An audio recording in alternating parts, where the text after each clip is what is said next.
Press start.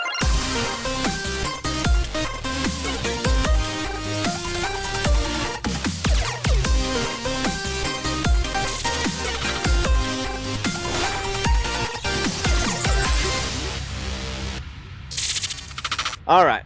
Well, let's start recording episode 185 of the Current Gen podcast. My name's Tim. I'm here. I'm just going to go. You have to respond. I'm just going to give your names. We're with Derek, Jeff, Dan, and Kyle. Yeah, a little better for you. A little better. All right. And listen, here about an hour and 20 minutes or so into our show, assuming we don't speed through this episode and have the shortest episode ever, our buddy Dan is going to hit a birthday. So we got to make sure we pause and celebrate good times. Come on. So we'll do that. Wow. That was very Michael Scott. That was very Michael Scott. That's what it was supposed to be. That's good. That's good. Come on. Pick six, baby.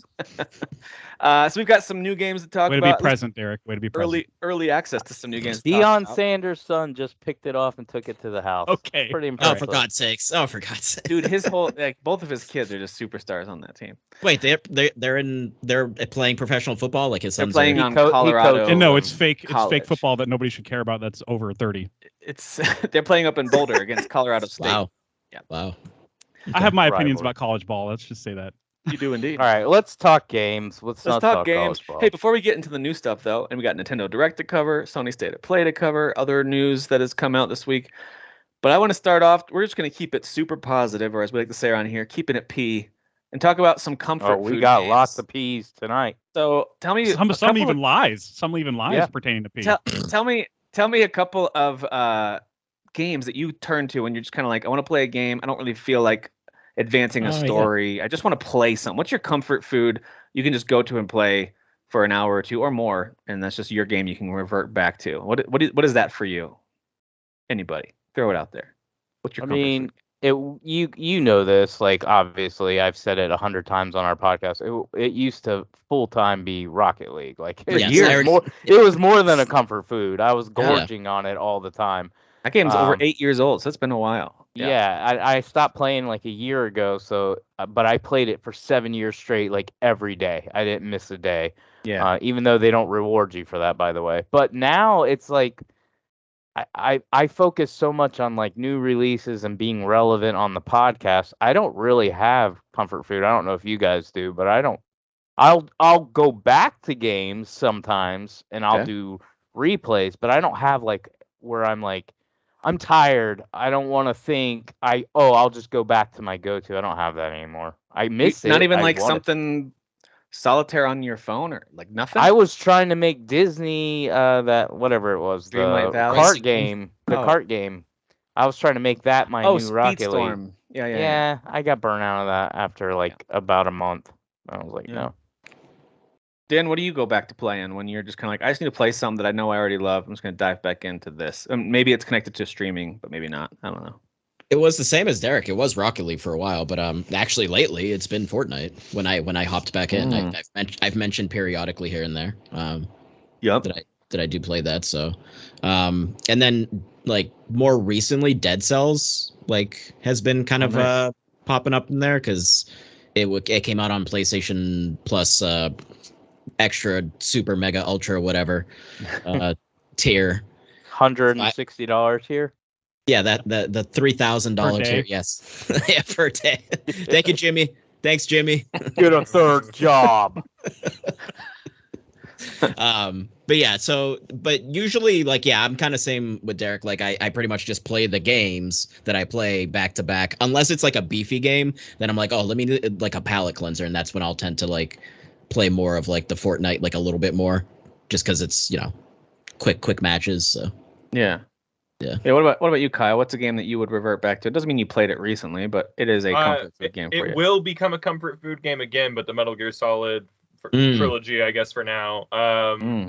But like I haven't had access to it in years, so it's kind of been like forbidden fruit for a while. So right. So that's gonna feel good. Recently, though, in recent years, it's probably The Witcher 3. Like I always have a campaign going, nice. So it's like I can just like jump in real quick, maybe play it for a few days in a row, where it's just like, yeah, I like doing this, and then never play it. Not play it for a long time and come back to that one later. I always have a role going somewhere.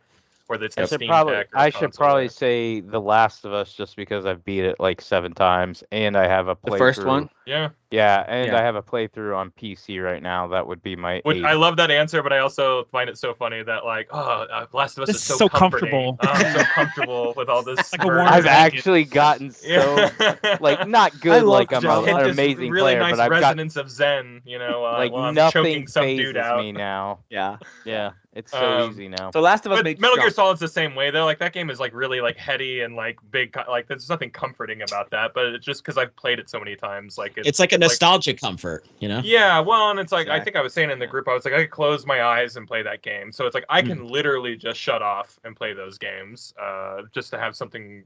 You know, my hands doing something. You know, but like, yeah, I guess those would be probably the two.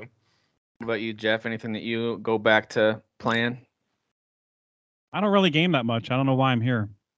Well, all right, bye, Jeff. I gave a different answer in the Facebook group, and then Derek said Rocket League and how he used to play that like every single day, and that reminded me of Rock Band, I guess, which is now Clone Hero. So Clone Hero was it for me. Yeah. That's comfy. Yeah, so it's got to be that one. And actually, since you brought up the conversation on Facebook and I was stumbling to think of an answer, I was like, I guess it'd be Spider-Man. And then the fact that I put it out there in the universe made me want to play it again. So I'm already playing it again. Yes.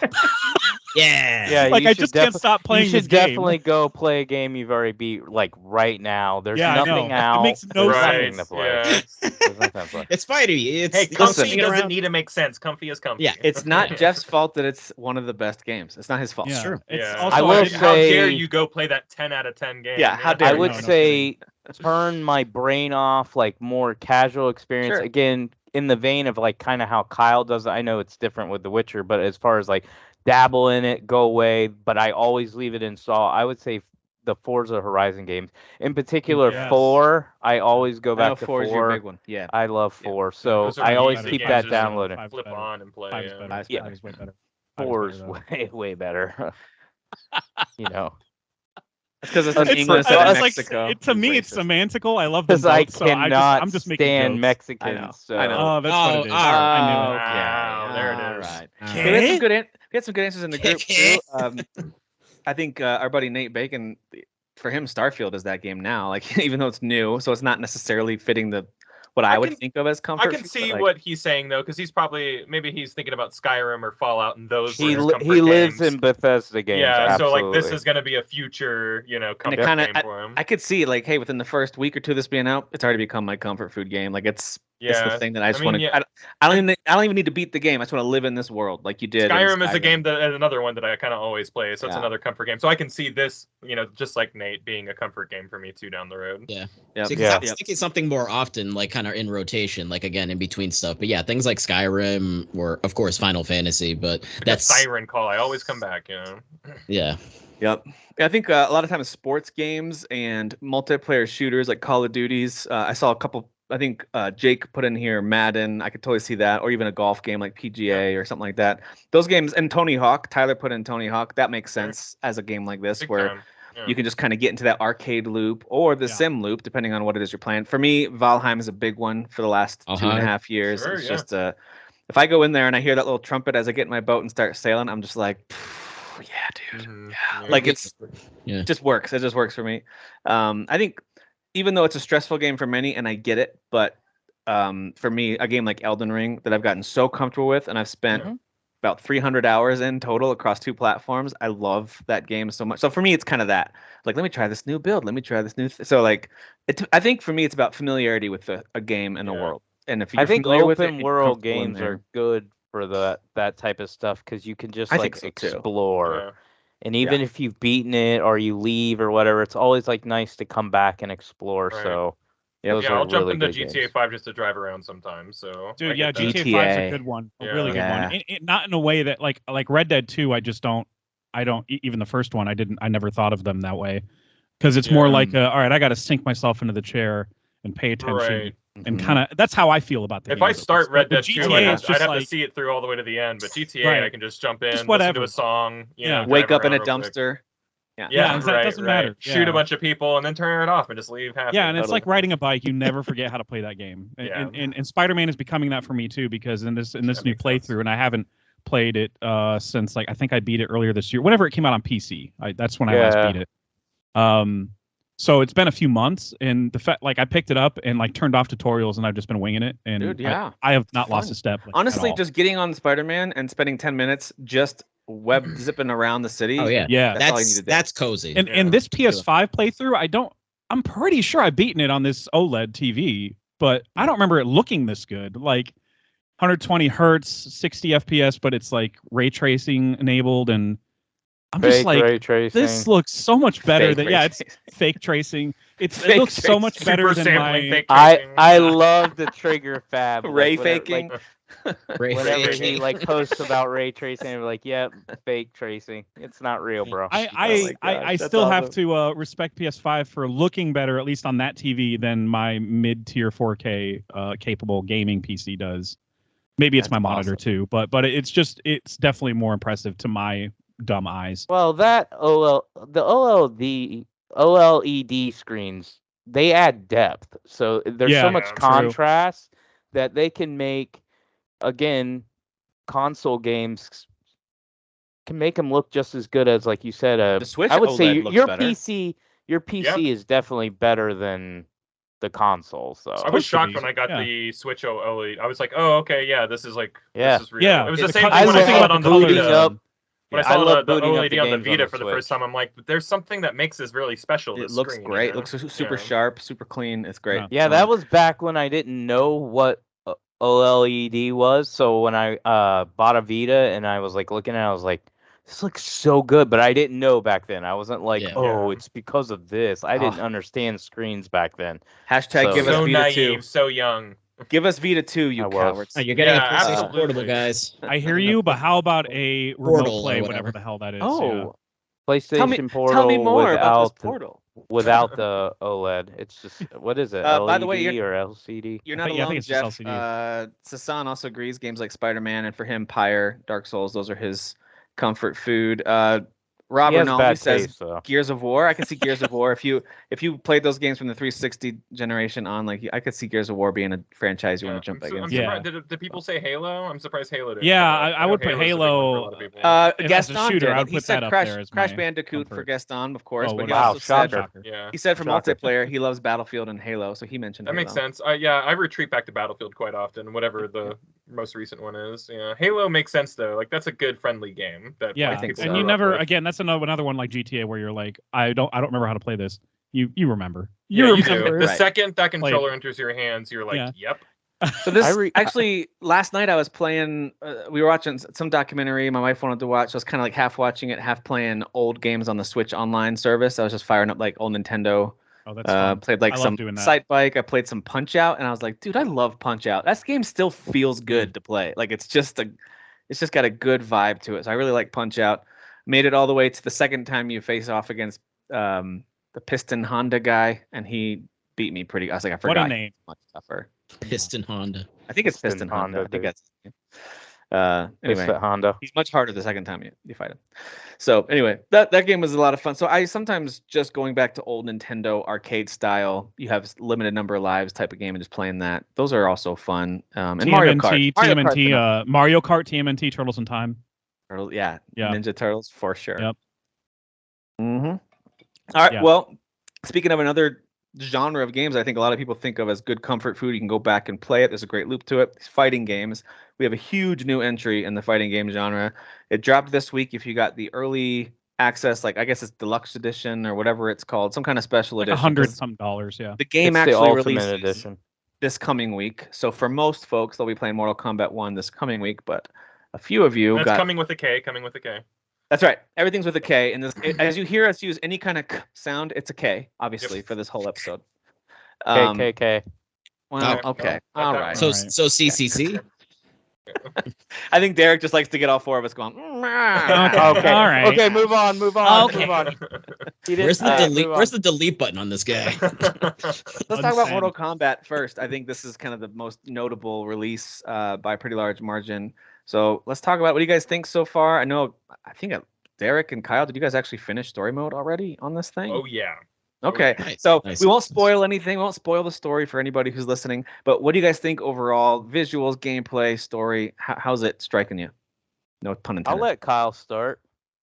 Yeah. Okay. Yeah. I've been really enjoying it. They did a really interesting thing where they kind of remix all the elements, so everything kind of feels familiar but new at the same time.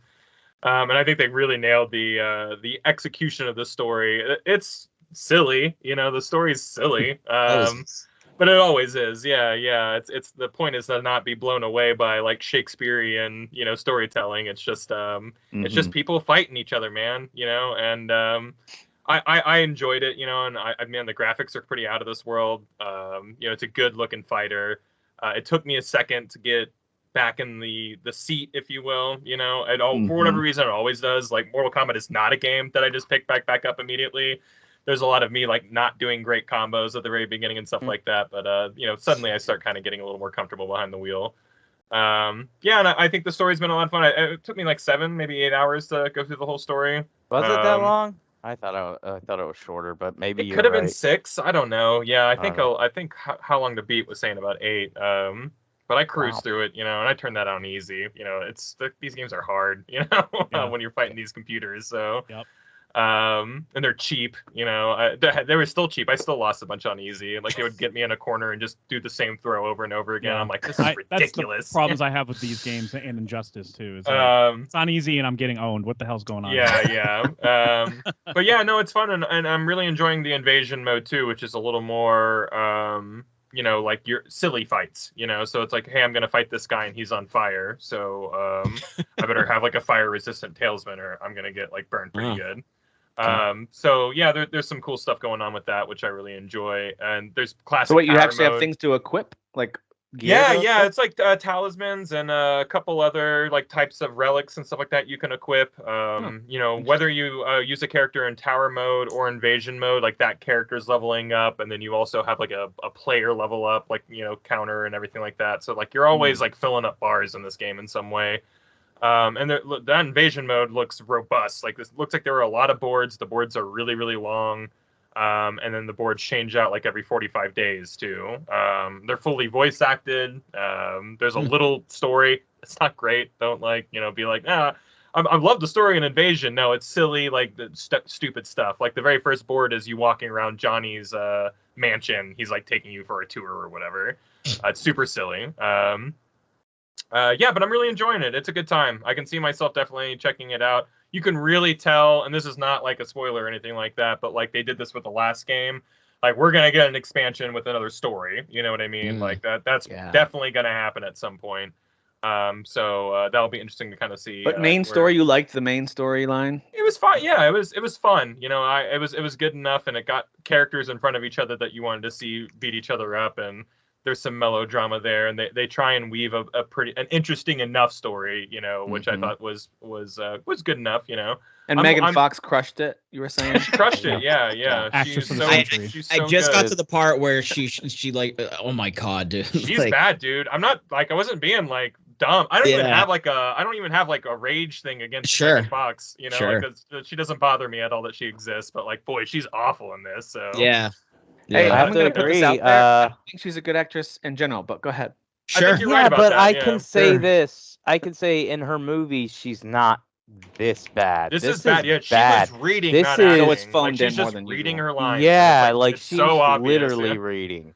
Like, hey, I am going to suck your blood. I'm a vampire from the vampire section of Outworld. It's literally just Megan Fox. Like that's the thing. Like she's just doing Megan Fox. She's Megan Fox. She's not doing any kind of voice. She's not doing like a vampire person, winged person from this other realm. It's really bad. Like, I would put it up there with Ronda Rousey, but Ronda Rousey is not an actress. Like I wasn't surprised she was terrible in what was it, MK11 or MK10? I think it was 10. Yeah, you're right. Yeah. Throw this out there. One of them. I kind of think I think it definitely was the last one. She wasn't actually as bad because she was wrestling at the time, and she was cosplaying as Sonya in her matches and stuff. Oh, got it. Sonya, that's right. I forgot all about that. I don't think Rousey did as bad as Megan Fox here, if I'm going to be honest. She actually was attempting. Rousey actually tried, whether or not she's talented or not. She at least tried. Well, Rousey and she was super in into it more. Rousey was in the game more. I think this was just simply a publicity stunt, meaning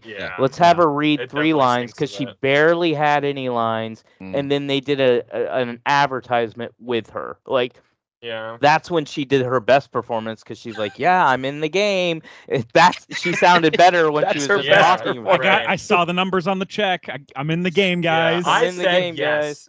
Yeah. It doesn't help that we've been spoiled with a lot of great performances by voice actors this year. There's a lot of good ones in this game. Game that there you did go. a great job in this game. So it's like when she shows up, and you're like, it's so like, whoa, what a road bump here. Yeah. Well, that's why people are saying like it's like just I love the acting too. Yeah. I don't understand the concept of like, oh, it's Megan Fox. Like, what, people are gonna go buy this video game just because Megan? That's stupid. Maybe. Like, I don't know. I think it's a dumb idea, but like I think Machine Gun Kelly bought like 87 copies. So I mean, there's something. I really think what Kyle said is true. I actually thought this before I saw him say it in the chat. I really think somebody was like, okay, so we need a voice actor for the vampire chick. Oh, who sucks blood in real life? Oh, Megan Fox did with her boyfriend. Angelina Jolie's too expensive. Angelina Jolie's too expensive, and like she's out of that phase now. We don't talk about that anymore. She's really hot, so it's actually perfect. We can advertise her. That's the whole extent of the thought that went into that. Hot. Yeah, she's hot, and she did this in real life, so it's like you're gonna immediately associate her with sucking blood. Because even when she was talking about her being in the game, I forgot the little line she said, but she like smirked as in like, I'm playing somebody who drinks blood. Like, that immediately resonated with, or she said something like that. Something like that, and she did like a little smirk, like you knew what she was talking about. So like, clearly that's what they were going for. Derek, what do you think about this game and the gameplay especially? You had talked about how you hoped that they were going to really upgrade / revamp or whatever, do some new things in the combat and the gameplay. Do you feel like they did, or are you okay with what they did? Like, what are your thoughts on that? Okay, so I kind of echo I wouldn't go as, when I say harsh, please understand, I understand all the scores were good. I'm not bashing people giving the game right now. Yeah, I'm not bashing people for giving it an 8 and stuff like that. I'm not saying that. I just thought, I thought what I really, really wanted is I wanted like an RPG type mode. I didn't really get that. So that would be my only disappointment. The game didn't sell me on that, so I'm not blaming the game. Yeah. Nobody came out and said, yeah, we're going to do this. It was a lot of speculations from fans, including me. Some of the stuff they showed, I was like, even part of the story mode, there's like a part where you're journeying with the good guys, and there's like 6 of them journeying together, and I'm like, this could have been an open, like, not open world, but a semi-open world, like, RPG right here. You could have done it, and you could have still the fighting combat, or you could have made like a Shaolin Monks type game, as a single player. I still want that, and if they want to do that, I wish they would do that. Make your fighting franchise. You want to keep doing the story modes the way they do, go ahead. But make me a Shaolin Monks 2 or whatever it is, with MK characters in that universe, because I really like the universe. I really like the characters. But to answer your question, gameplay, I think in this one, I really liked MK11. I actually played it like a lot. It actually was like comfort food for a while. Like, I was doing the dailies and stuff like that. I played it for months after it released. That being said, one of the things I really didn't like that I actually thought I would like in MK11 was the gear system, because first of all, I didn't like how a lot of it looked, but I didn't like the whole, like, you got to equip this to do this and all this stuff. Yeah. So I kind of like that they still have gear. You're unlocking gear, but it's simply just do you like how it looks? Does it look better? You can equip it. It's not stats based. It's not going to impact it. It's more scaled back. It's definitely scaled back, and that's clearly feedback from the fighting community that was like, I don't like this. But as far as like gameplay, I really, really like this. Now, before the game came out, I was Reptile's one of my favorites. Sector is actually my favorite character. He's not really playable, though. But Reptile would probably be my second, him and Kenshi. And so I was really excited to main Reptile. And so when I started playing with Reptile, I was like, yeah, he's really good. I can definitely play him. And then I got to the part of the story where I got my hands on Scorpion, and I was like, nope, Scorpion's my main. Dude, Scorpion is so freaking good. Ed Boon always makes Scorpions, I want to say he makes them OP. I know he keeps them balanced, but he's easily one of the easiest to always pick up and play with. So absolutely love that you can go through the story mode. You're playing with every character. And yeah, some of them are a little bit rougher than the others to like, you can't just button mash and you're doing combos. But for the most part, if you're not playing on a hard difficulty or even normal's hard on these games, you can beat everybody and use these new characters, and you can kind of get familiar with all of them, and you can see how they play differently and how smooth it is and how cool a lot of their special moves are, the effects, everything like that. Like, I was blown away. This isn't a brag. I talk about it every once in a while, but I absolutely love that I'm able to do this now. I was playing this game at 8K, high settings, and it was running at 50 to 55 frames per second. I could have lowered settings to get not it to quite 60. 60. That sounds awful. I know. Yeah, I know.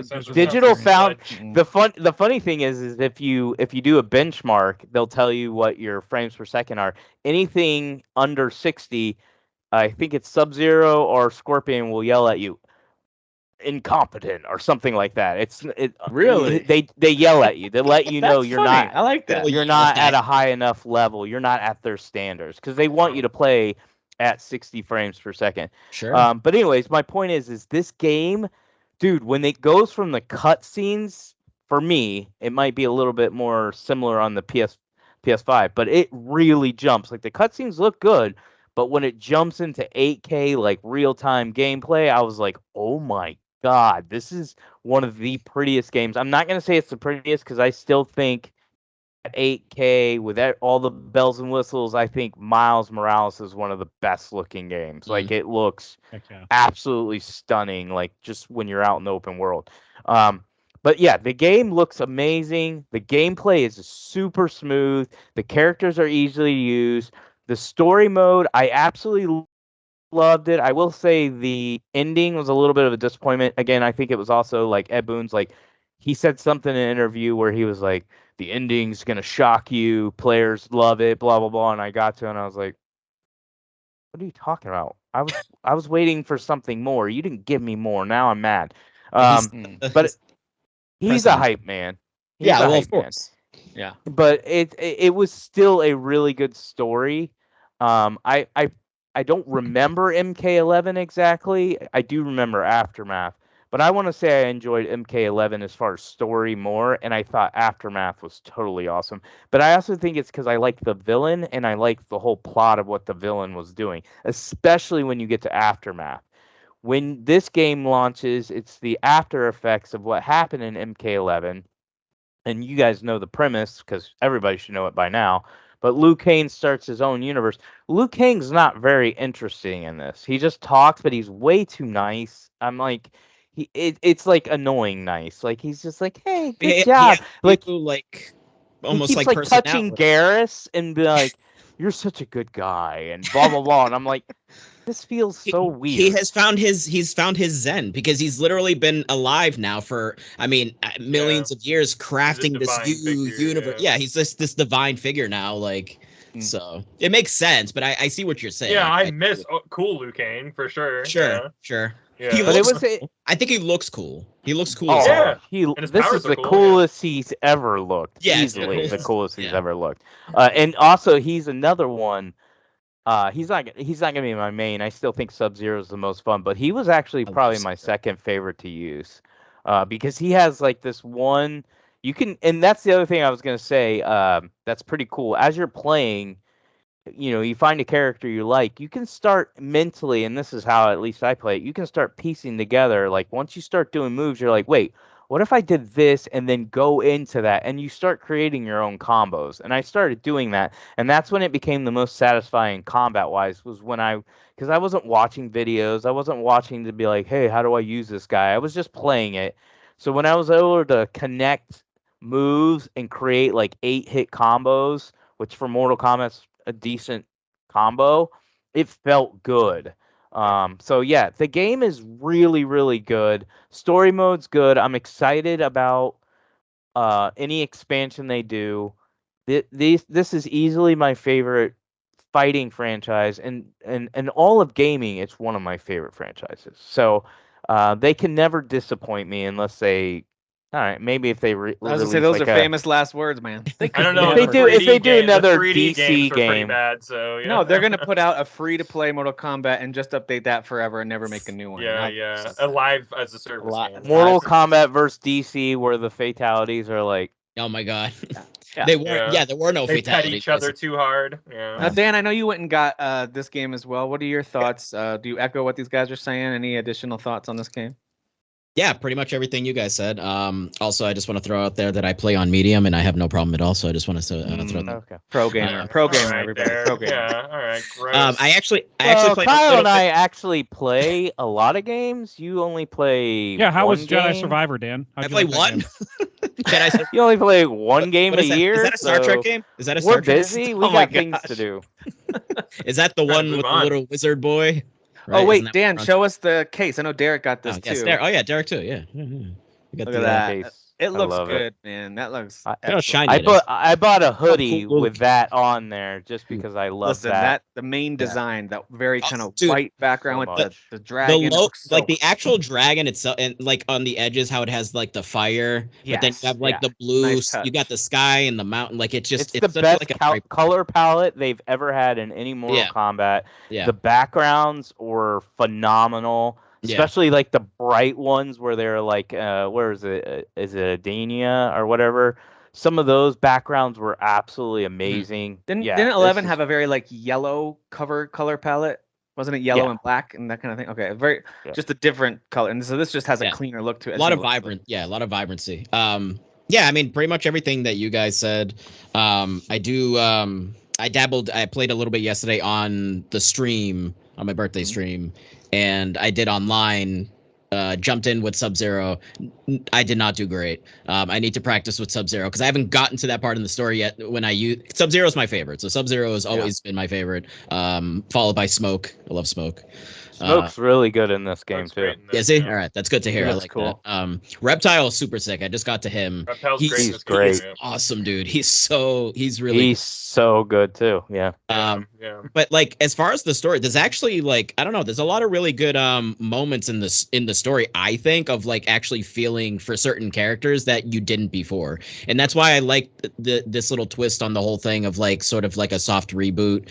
Connecting back to the Mortal Kombat 11 and then the DLC Aftermath is like you don't actually quite know what to expect because there's been all these years where there's like they've kind of like pigeonholed these characters into being like these are the good guys, these are the bad guys, and in this one it's like things. And maybe I haven't finished the story, so maybe things like take a twist. But there are definitely characters where I'm like, oh, okay, that's cool. They're doing something different with and that character too.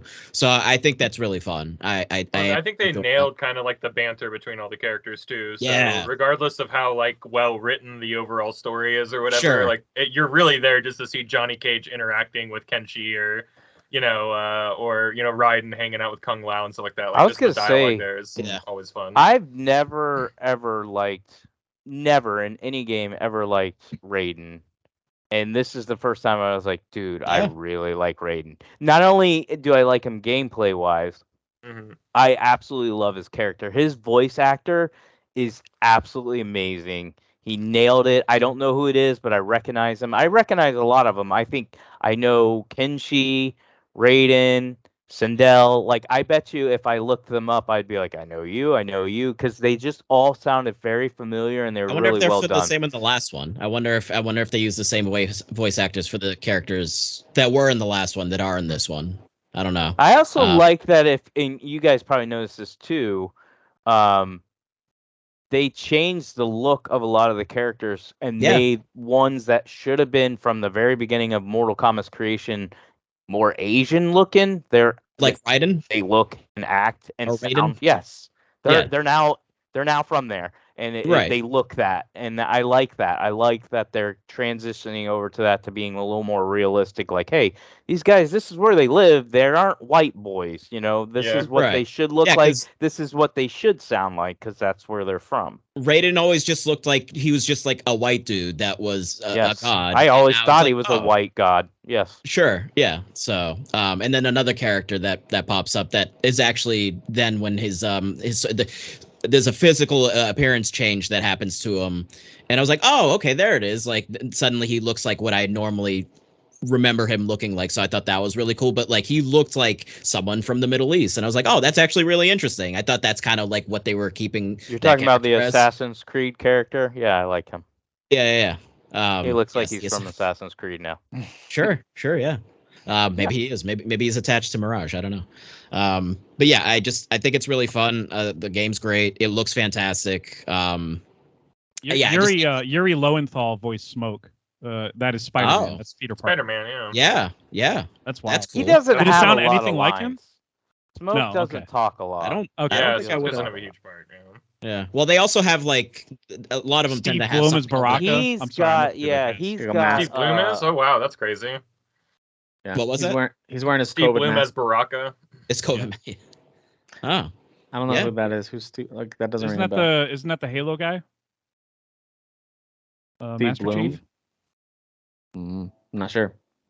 I thought he was a big deal. I'm scrolling down now. If only there was a way to find out. There's no way. We'll never know. We'll never know. Nope. But yeah, I also from Cowboy Bebop, you know. That's right. Okay. That's right. A Cowboy small Bebop. role there. Ares from Rebels. God of War. Star Wars Rebels. Ares. I like the variety of the characters we have here because I'm not familiar with a lot of the middle Mortal Kombats, like anything after 3, basically the PS2 era. I'm not super familiar with those. Oh, I love all those. Okay, yeah. So like Nintara, for example, or what's the what's her face? She's like the police in Outworld, Li Mei or something like that. Yeah, Li Mei, yeah. Yeah. Like I don't know her, so like there's some characters that I don't know, but it's cool because it's like, oh, okay, so now I get to like learn some of these. Awesome in the game, awesome to play with, awesome voice acting. I know everybody knows who Li Mei is, so if you look her up, you'll definitely know who Li Mei is. Voice actress. Yeah, I like the variety that they, the ones we all know. Oh yeah, I recognize. Tend to love, and then some of these middle ones that probably just didn't really get any love. That's why they're in there, is because a lot of people are like, why are you ignoring like MK4 and 5 and 6? Yeah. Like, we want some characters from there. Personally, I loved all those games. Like, I loved them a lot, but there's a lot there's some characters where I'm like, hey, Darius. Sure, yeah. My wife likes watching the story of the Mortal Kombat games, like all the last 3. Like she would just sit there and watch with it, like as I'm playing it, and then we were just playing Darius or whatever his name, and just showed up, and she's like, "Who's that black guy?" And I was like, "Well, it's not Jax, because everybody knows who Jax is." and then it said his name. She's like, "Oh, it's Darius." It's like, "Yep, that guy, Darius." Like they should have just had him like start rapping or something like that, so they could have been so racist and cliche, like, hey, that's Darius. Yo, what up, bro? He has no personality in this game too. Like he's just a dude. Yeah, it's sure. So oh, he's like the K, whatever the character is from the movie that came out a couple years ago. Oh, Cole Young. Cole. Just a guy. Dude, I wish they just Cole a in this dude. game. Hey, Cole's a bro. All right, Cole's just a bro. He's just a basic bro, man. Yeah, he's a bro. Yeah, he's a bro. All right, so Mortal Kombat 1 officially out this coming week, but a couple of you have access to early. That's awesome. We'll be talking about that one more as well. I know that was a highly anticipated one, and it's one that's going to be on the favorites list for you guys come the end of the year as well. Let's talk about Lies of P. I'm not going to be playing this until it's on Game Pass this week. This is one I'm interested in, but with the full plate, I'm already trying to balance. I wasn't really keen on spending a bunch of money on it to get access to it early. I know at least Derek did, because this is a game that you've also been excited about.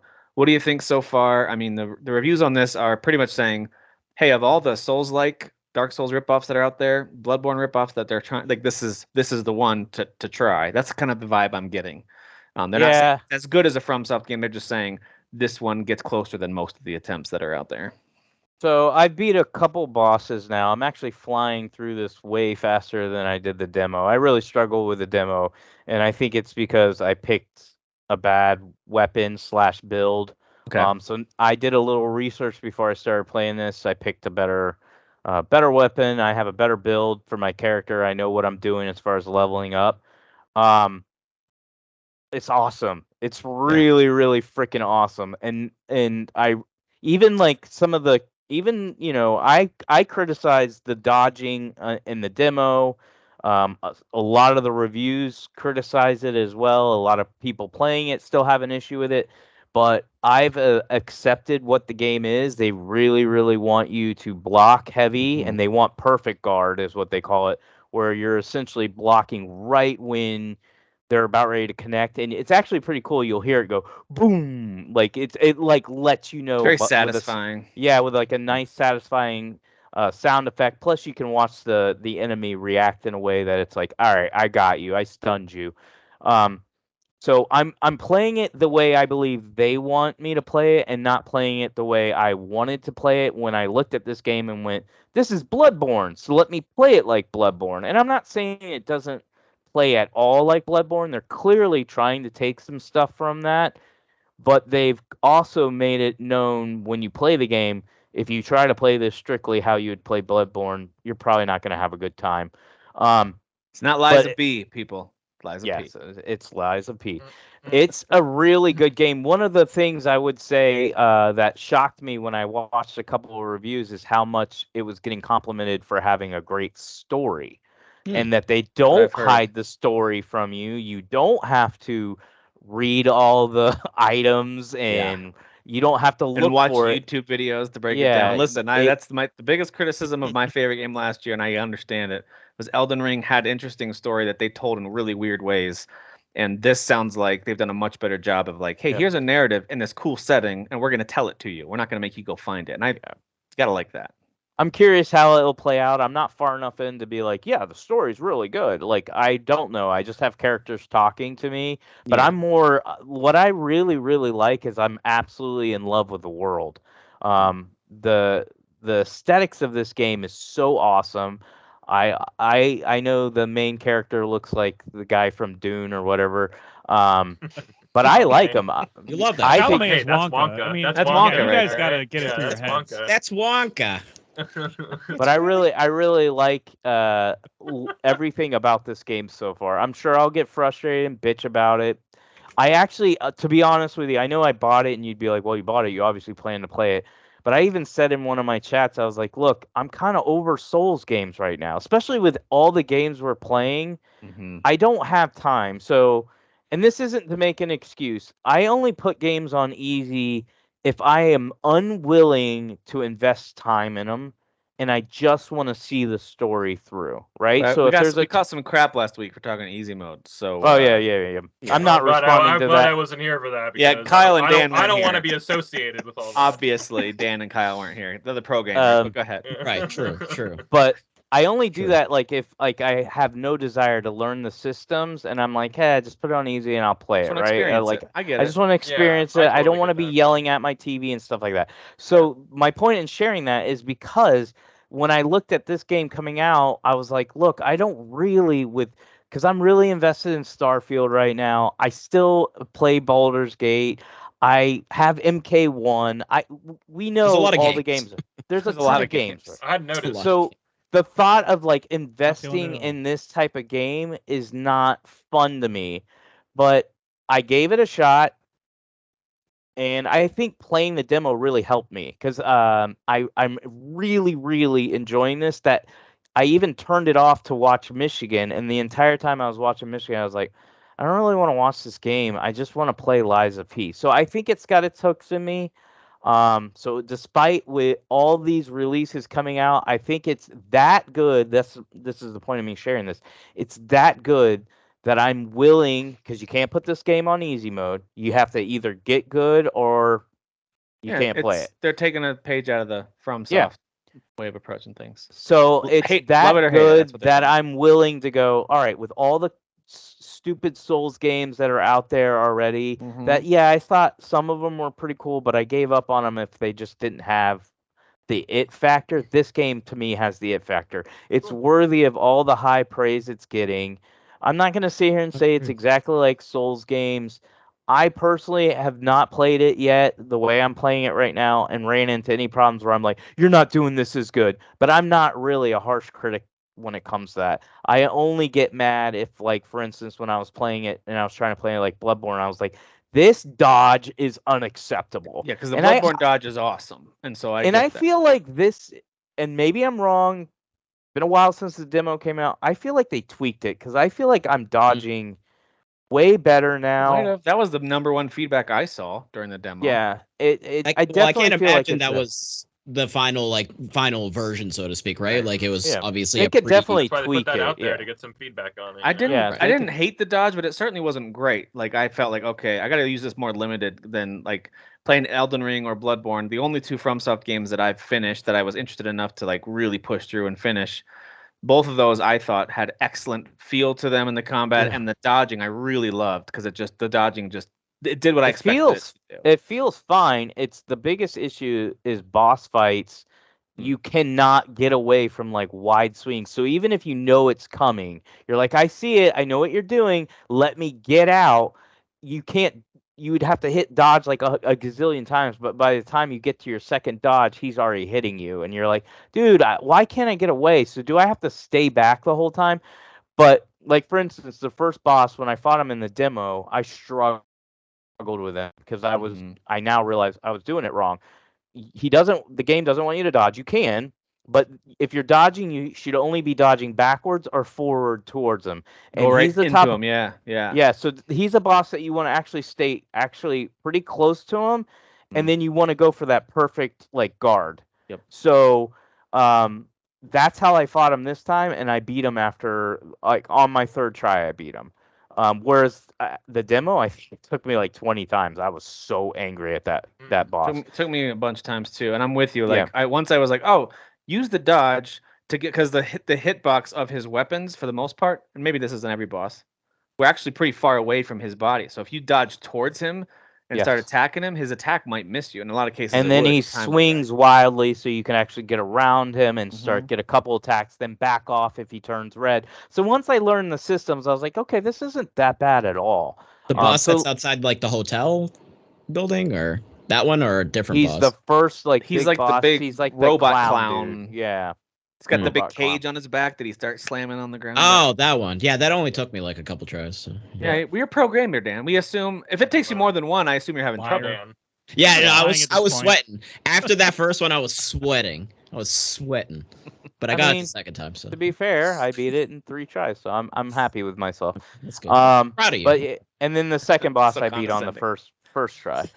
But yeah.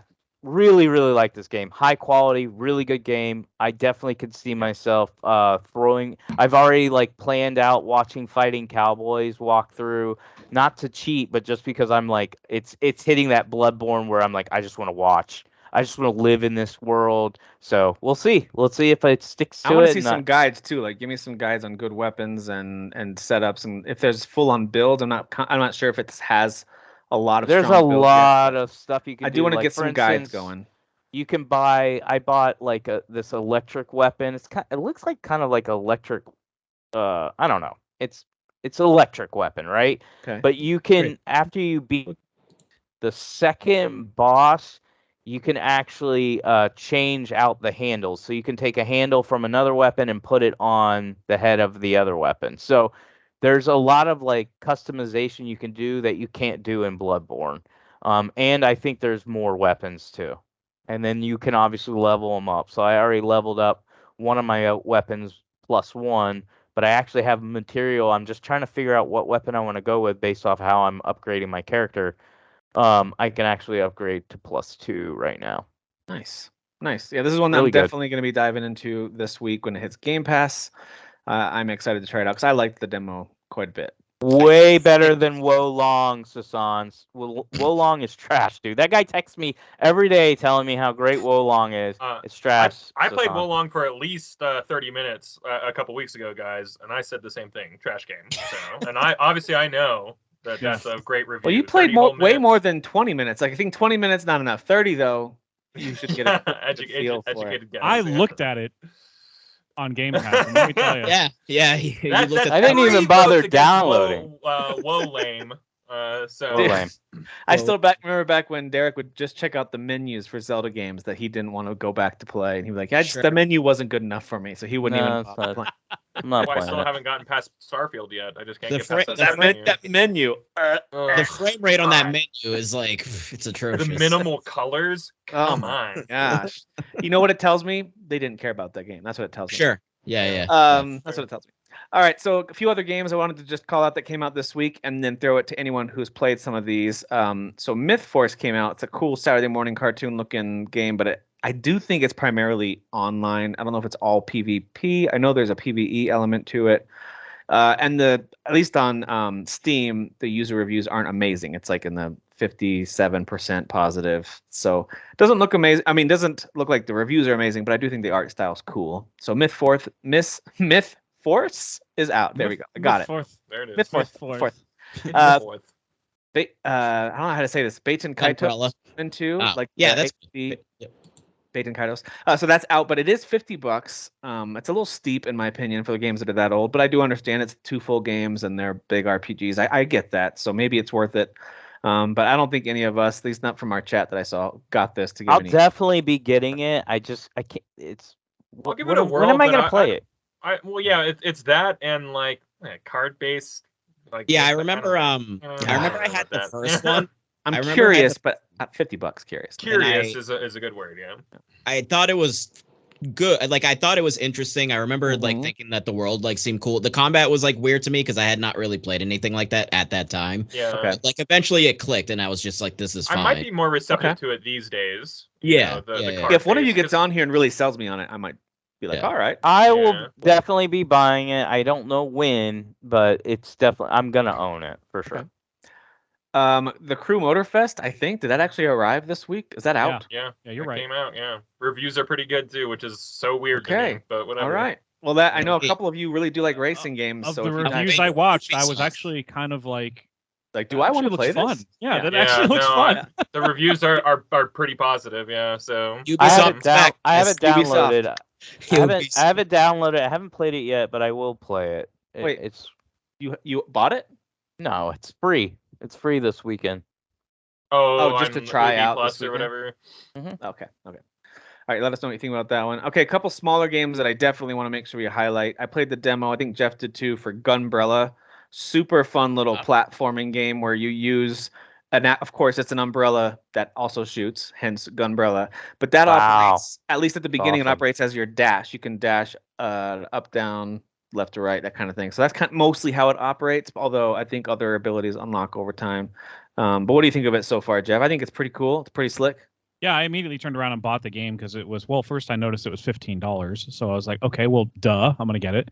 Yeah. And also I just thought the gun stuff is like what I expected. You know, you're using your right joystick if you're playing on a controller to aim and just shoot. That's about what I expected. But the umbrella part and how it makes you like platform around and stuff and help you in a lot of ways. It's like a dash. It's like a boost. It's like a boost, especially when you're shooting up and you're trying to like get to like certain unreachable treasures or whatever. And if there's wind that's somehow blowing up, it'll like and you just hold R1 and you're just constantly like you're Mary Poppinsing away basically. Cool. It's really rad, and it's also kind of silly. Like there's the tutorial. There's one tutorial for grenades where it's like, warning: don't throw a grenade by pressing this button and this button. And if you don't have a grenade, do not go to this area and press this lever. And if you go press the lever, it's like it knows what it is. It's a the little sign was like, definitely don't do this and don't push this to throw the grenade. Yeah. Mm-hmm. Is it like a Metroidvania? Because it almost kind of gives me like Hollow Knight vibes, but obviously not. I didn't get far enough into like the first map, quote unquote. Okay. Same here. Where you do have to backtrack some, but there is a train station and you have to go to multiple, sometimes even revisit cities. So I imagine that's probably going to be part of it. Yeah. There wasn't a clear map that I was pulling up to see where to go next. Like something like Convergence is a much more Metroidvania style game where it does have a real clear map. You have to try to figure out where to go. Yeah. This didn't seem to have that early on, but I don't know. It might later. Yeah, I like the look of this one. I remember the first time it showed. Mm-hmm. Yeah, really solid little platformer game, action game, I guess, not just platforming. It's a platforming. Oh, and I love the film grain adds like a what did I say? It was like a grindhouse type of movie vibe where it's like it's very bloody. It's trying to be super gritty and like midnight horror movie type of game.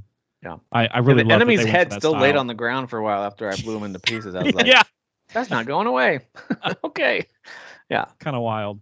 Yeah, it's pretty fun.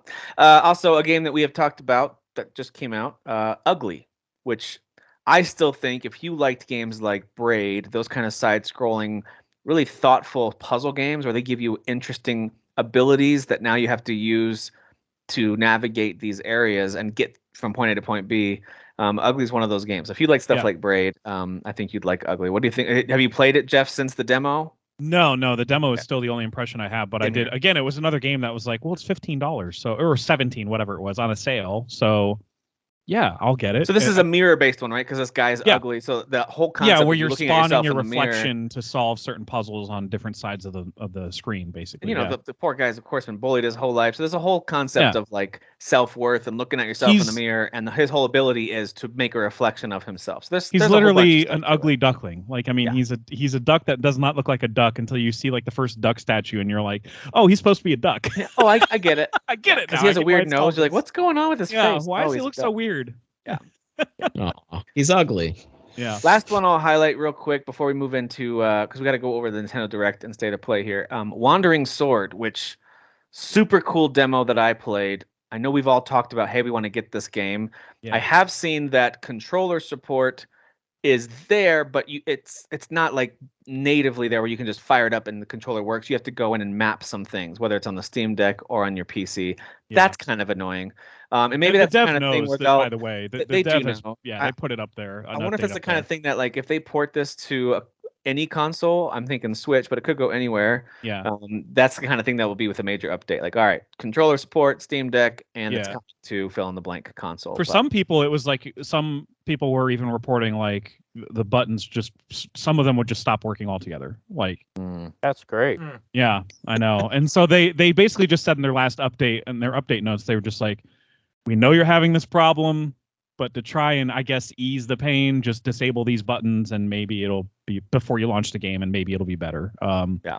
So they're just providing aspirin at this point. They're not providing a cure. Some of the Steam reviews, people are saying, like, I fired it up on the Steam Deck, I just went to the button mapping, and they just, in the review, they even put, like, I just changed these 2 or 3 things, and now it's one of my favorite RPGs on the Steam Deck, awesome. And they love it. So it looks like it has that potential to be that good. Like, I agree. I'm so excited to play it when it's all updated. I bet those controls come sooner rather than later. I think so, especially if the devs are already talking about Probably it. a patch in the next week or 2, right? Oh, yeah, exactly. Yeah. And the second I hear anything, it's spot immediately. Yeah. So agreed. I don't remember the price on that one, by the way. That is only on Steam right now. I don't think on sale. That's right. That's right. Normally. So it's not that much, just like the other 2 games that we mentioned. Yeah. Yeah, not breaking the bank. All right, cool. Those are the new games I'm aware of. Anything I'm missing before we jump into? Just the new Pokemon had an expansion and it's Pokemon. So new DLC. Yeah. There it is. Yeah, it's the whole conversation. It's Pokemon. Yeah. It's more Pokemon. What do you want? Yeah. You're on a new island. There's Pokemon. Wait, are you saying that we could have said that for Mortal Kombat? It's Mortal Kombat. Could we have just done that? Yeah, I don't know why we waste so much time talking about anything. That was a waste. Hey, this Elden Ring was just Dark Souls. Let's just talk about or listen, or insert whatever here. Yeah. Spider-Man, Spider-Man. Spider-Man 2 is just Spider-Man. Bloodborne. Yeah. Why are we talking right now? Good right. It's more of the thing you love. Shut up, dude. Shut up, everybody. Gunbrella's just Metroidvania with an umbrella. Moving on. Yeah, right. Yeah, exactly. I actually thought, by the way, Gunbrella would be like Shovel Knight or something where you're bouncing on it, kind of Scrooge McDuck style from the old DuckTales games, but it is not that. It is much more dashy, shooty. Not realistic, Tim. You don't bounce. I didn't realize until you said it, but that's what I had in my head. So funny. It's not what it is. Hey, let's go through a few headlines I've got on here. We've got 20 minutes, Dan, till your birthday. You doing okay so far? You doing all right? Doing all right. Do your joints hurt yet? What do you think he's gonna like get old all of a sudden and just drop dead? Like checking in. Just start getting. He just goes like this. He just ate like that Indiana Jones scene where the guy ages really literally dies on his birthday. 20 more minutes of Dan being. Yeah, I wish I bought. He's gonna tip his hat, and then when it comes up, it's gonna be Harrison Ford. Oh, get off my lawn. I should have bought a fake skeleton and like pretend to fall over and then put a skeleton in my chair. That's the very funny gag. Missed opportunity. I'm gonna go through some headlines pretty quickly before we kind of pause on the state of play and direct because there's some cool stuff in both of those to talk through. So for Xbox headlines, we know that Bethesda's confirmed plans to introduce official mod support for Starfield in 2024.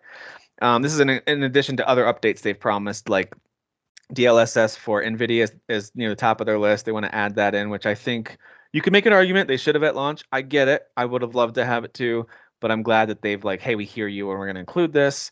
And then other like quality of life things, including things like when you see food, you don't have to add it to your inventory, then clunk your way through their menus to go find it to heal for 2 health. They're going to have just an auto eat option when you see food, which I think. Thank God, dude. Because I know that sounds little, but I'm actually kind of like, that would be super helpful. I don't use food at all. That makes way more sense. It heals nothing. There's no point. So yeah. There's certain foods that give you like a little buff of some kind, but other than that, the other ones are useless. Yeah. Anyway, so they've got some good quality of life coming, but I think that the mod support is awesome, and they've said this for years about their games. Like this is one of the most important parts of the games that we make is the community can create along with us, and so I love that they do that, and they do want it to be compatible with console as well, but of course the community could fix the game because it sucks and it's 30. If the community doesn't add fishing immediately, I'm out on the whole game. I'm uninstalling Space fishing, absolutely. Yeah, space fishing, like from your ship, you know. I've seen so many people say that too, like the whole they let people use mods because they actually make their games work. Right. Yeah, I mean, good one. People can have whatever opinion they want, but when the mods come out, just like with Elden Ring, I'm going to dive back into this because I know I'm going to finish this game. This is my main game right now. I love Starfield right now. So when I finish it, it'll be shelved for a bit while I play other stuff. But when mods start rolling in that I can like officially, I'm just going to be like, oh crap, I'm back in Starfield now because now I want to add whatever crazy mods people are building. Because there are some legitimately like developer quality modders out there. It's crazy. Yeah, right. They're just waiting to get plucked up and get hired by somebody, you know. Sometimes they do. Usually. Yeah, they do. I saw the one where somebody already made it so you can be outside of your ship in space, like floating around, like. Oh, like Kurt Russell in Guardians 2, and he's just surfing on the top of his. Yeah, you just go right outside. Somebody built what's the little bases that you can build in this? Outposts. Yeah, outpost. You can build them on like an asteroid. I mean, a major league gamer would know what you're building there, buddy. Yeah, come on. Sure. It's an outpost. I built an outpost. Major League is a baseball term, all right? We're talking the game launched. Hey, I MLG was a term. We don't use it anymore, though. That's true. That's true. Xbox is launching a MasterCard credit card in the U.S. Oh, jeez. Wow. That's the only exclusive they have that's any good. Microsoft is starting to win back some goodwill with folks because they're, hey, we've delivered on Starfield for most people. I understand, but like they're like, hey, let's make a credit card. No one will get mad about that. Like, great, yeah, that's a good idea. But anyway, if you're into that, you get a bunch of. I mean, I like my PlayStation credit card. I get a lot of rewards for it. So yeah, you can use it for rewards and all that kind of stuff. So go for it. For Nintendo, Picross S Plus, and I do like the Picross games. I like a puzzle game that I can listen to a podcast or music or have something on to watch in the background while I play it. So I like the Picross puzzle games, but it's all the 3DS games content. So you buy the base game, you get a bunch of puzzles, and you can purchase old 3DS puzzles to add to it for a couple dollars each, that kind of thing. So that's coming out to Switch in 2024. And then Gotham Knights got rated by the ESRB for Switch. So the game that no one wanted on any console is now coming to Switch. I'm just kidding. I'm kidding. That's why it was 30 frames per second. They were always planning on putting it on the Switch. It's because of the Switch. They were building off of the Switch version. The Switch is 10 frames per second. Switch can run stuff that the Series X can, or the Series, I don't know. I think that's bizarre that they can get so much out of that dumb system. Let's check in with Mortal Kombat 1 on the Switch. How's that doing? It looks great. Looks absolutely fantastic. I really want to see it. You saw it. Well, I shared it in the thing, didn't you? Somebody had tweeted about it, and you did share that. I actually have Mortal Kombat 11 on there, and it looks totally fine. So I'm gonna be honest. It probably looks better than what your video showed. That guy probably found like the worst scenes or something like that. But we'll see. But I do think it's ridiculous they charge that much. They charge. Yeah, I didn't know it was fine, just not great. It's $110 to buy a Switch version. Yeah, that's crazy. That's crazy. All right, there was I don't know about you guys, but I often scour the Singapore ratings board for games to get updates on what's coming out early. And so I do not do that. Someone else spotted the Horizon Forbidden West Complete Edition. So I don't know if that's going to happen or not, but I could see that where they include the Burning Shores DLC. And it's kind of some full complete edition. I could see that. Maybe it'll launch with the PC version. Yeah, that would be awesome. That's kind of what was in the back of my mind. Was like, does this mean PC in 2024? I could see 2024 the PC version for this. Sure. Did you guys watch the Cyberpunk 2077 live stream, like the Night City Wire thing? Did you watch that? There was one. Any feedback from that, or is it more of like, yeah, no, we knew this was going to be great and it looks great? Or yeah, that I'm just ready for it. And they were showing off a lot of stuff from 2.0, and a lot of people just put a lot of time and journalists put a lot of time into 2.0, and people are saying it has turned this game from something great into something amazing. So wow. 2.1 changes just everything. The second you load it up next week, whenever it comes out on the 25th, this is the update, not the expansion, which everyone gets for free, mind you. It changes everything about how your skills work. You have to not re-roll, but like redistribute all your skill points. And it's kind of went over about prepping all that stuff and expectations and everything in the stream, and then hearing everybody's goodwill of actually getting their hands on it. Yeah, it's been a. I love that they do this type of stuff. Like they did it with The Witcher 3. Like The Witcher 3 was good when it came out, but they definitely streamlined all the menus. Yes, they made everything way better. They made it so when you went back to play, like I did, and you're like, dude, they improved everything. Like everything that I kind of like had to push to the side because I'm having fun and I won't let this bother me. The things that used to bother me I think they're gone. Did they fix all of this? Like that was how it felt. They're really good at like getting like, I don't know, like making a second impression, which I know is not maybe people's favorite thing in the world, but they do good at it. I think they support their games that they put out. They put out really good games and then they improve them over the years that follow. So I don't have a problem with that.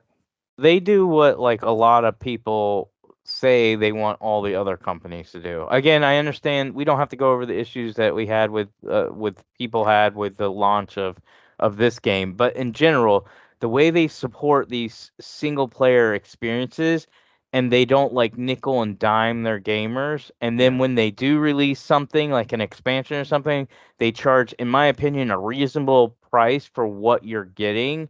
Because that's my thing with them. They've always, to me, this is my opinion, undercharged based off the value of what they give us.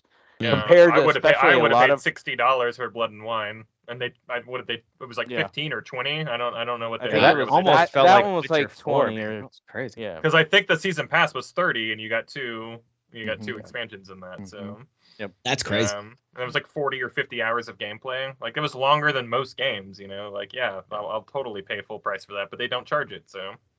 Good for Cyberpunk, guys, or good for CD Projekt Red. I know we're excited for the Cyberpunk DLC, but I know that's nothing compared to our excitement for X Defiant from Ubisoft. So, but the bad news is that your plans this month have just changed. It's been bumped to October, they think. The amount of damage control I saw from people, like the people at the studio, are like, it's not because of quality. I'm like, well, you have to say that. What is going on with Ubisoft? Like that's my biggest issue. Like since the whole like buyout issue, like they have had issues releasing games and then releasing them like actual quality. Like they're everything to me is dropped off. They were actually one of my favorite developers, like maybe 4 or 5 years ago. Now I'm like, I think Mirage is going to change like the attitude that people have about it, and then when the Star Wars game comes out next year, people are going to be like, "Oh, I like Ubisoft again." Oh man, I cannot wait for that one. Cool. But right now, they're confusing. I like to think. I know Jeff likes to joke, but I like to think Avatar might actually be a decent. I never forget the joke about that, but like that game looks great. You know what I mean? It does look great. It does. Yeah. Now I have a feeling that's going to be like a high 70s average, but to me it'll be more like a, hey, that's an 8 out of 10. I had a lot of fun. Like that's my vibe. That I think it's going to be a really cool Far Cry game with Avatar paint all over. That's exactly how I'm looking at it. Exactly. Yeah. A lot of blue. There's so much blue. So speaking of Star Wars, Afraid they blew themselves.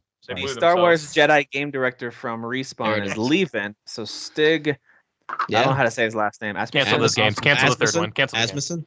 I think he's leaving. It sounded weird because they said after a lot of thought and consideration, he's decided to leave Respawn to pursue other adventures. So I like to think this is because he got some super sweet offer somewhere else and he's going to go make more cool things, whether it's in gaming or elsewhere, because this guy, I think, casts a great vision for a thing and sees it through. So I hope it's a positive move for him. I hope it's not some weird like EA or Respawn cut ties with them for something that we'll find out later. You know what I mean? Like I hope it's something positive. That's all I'm saying. Because it just feels weird that they said he thought about it and then he left, and it's like, what? Okay.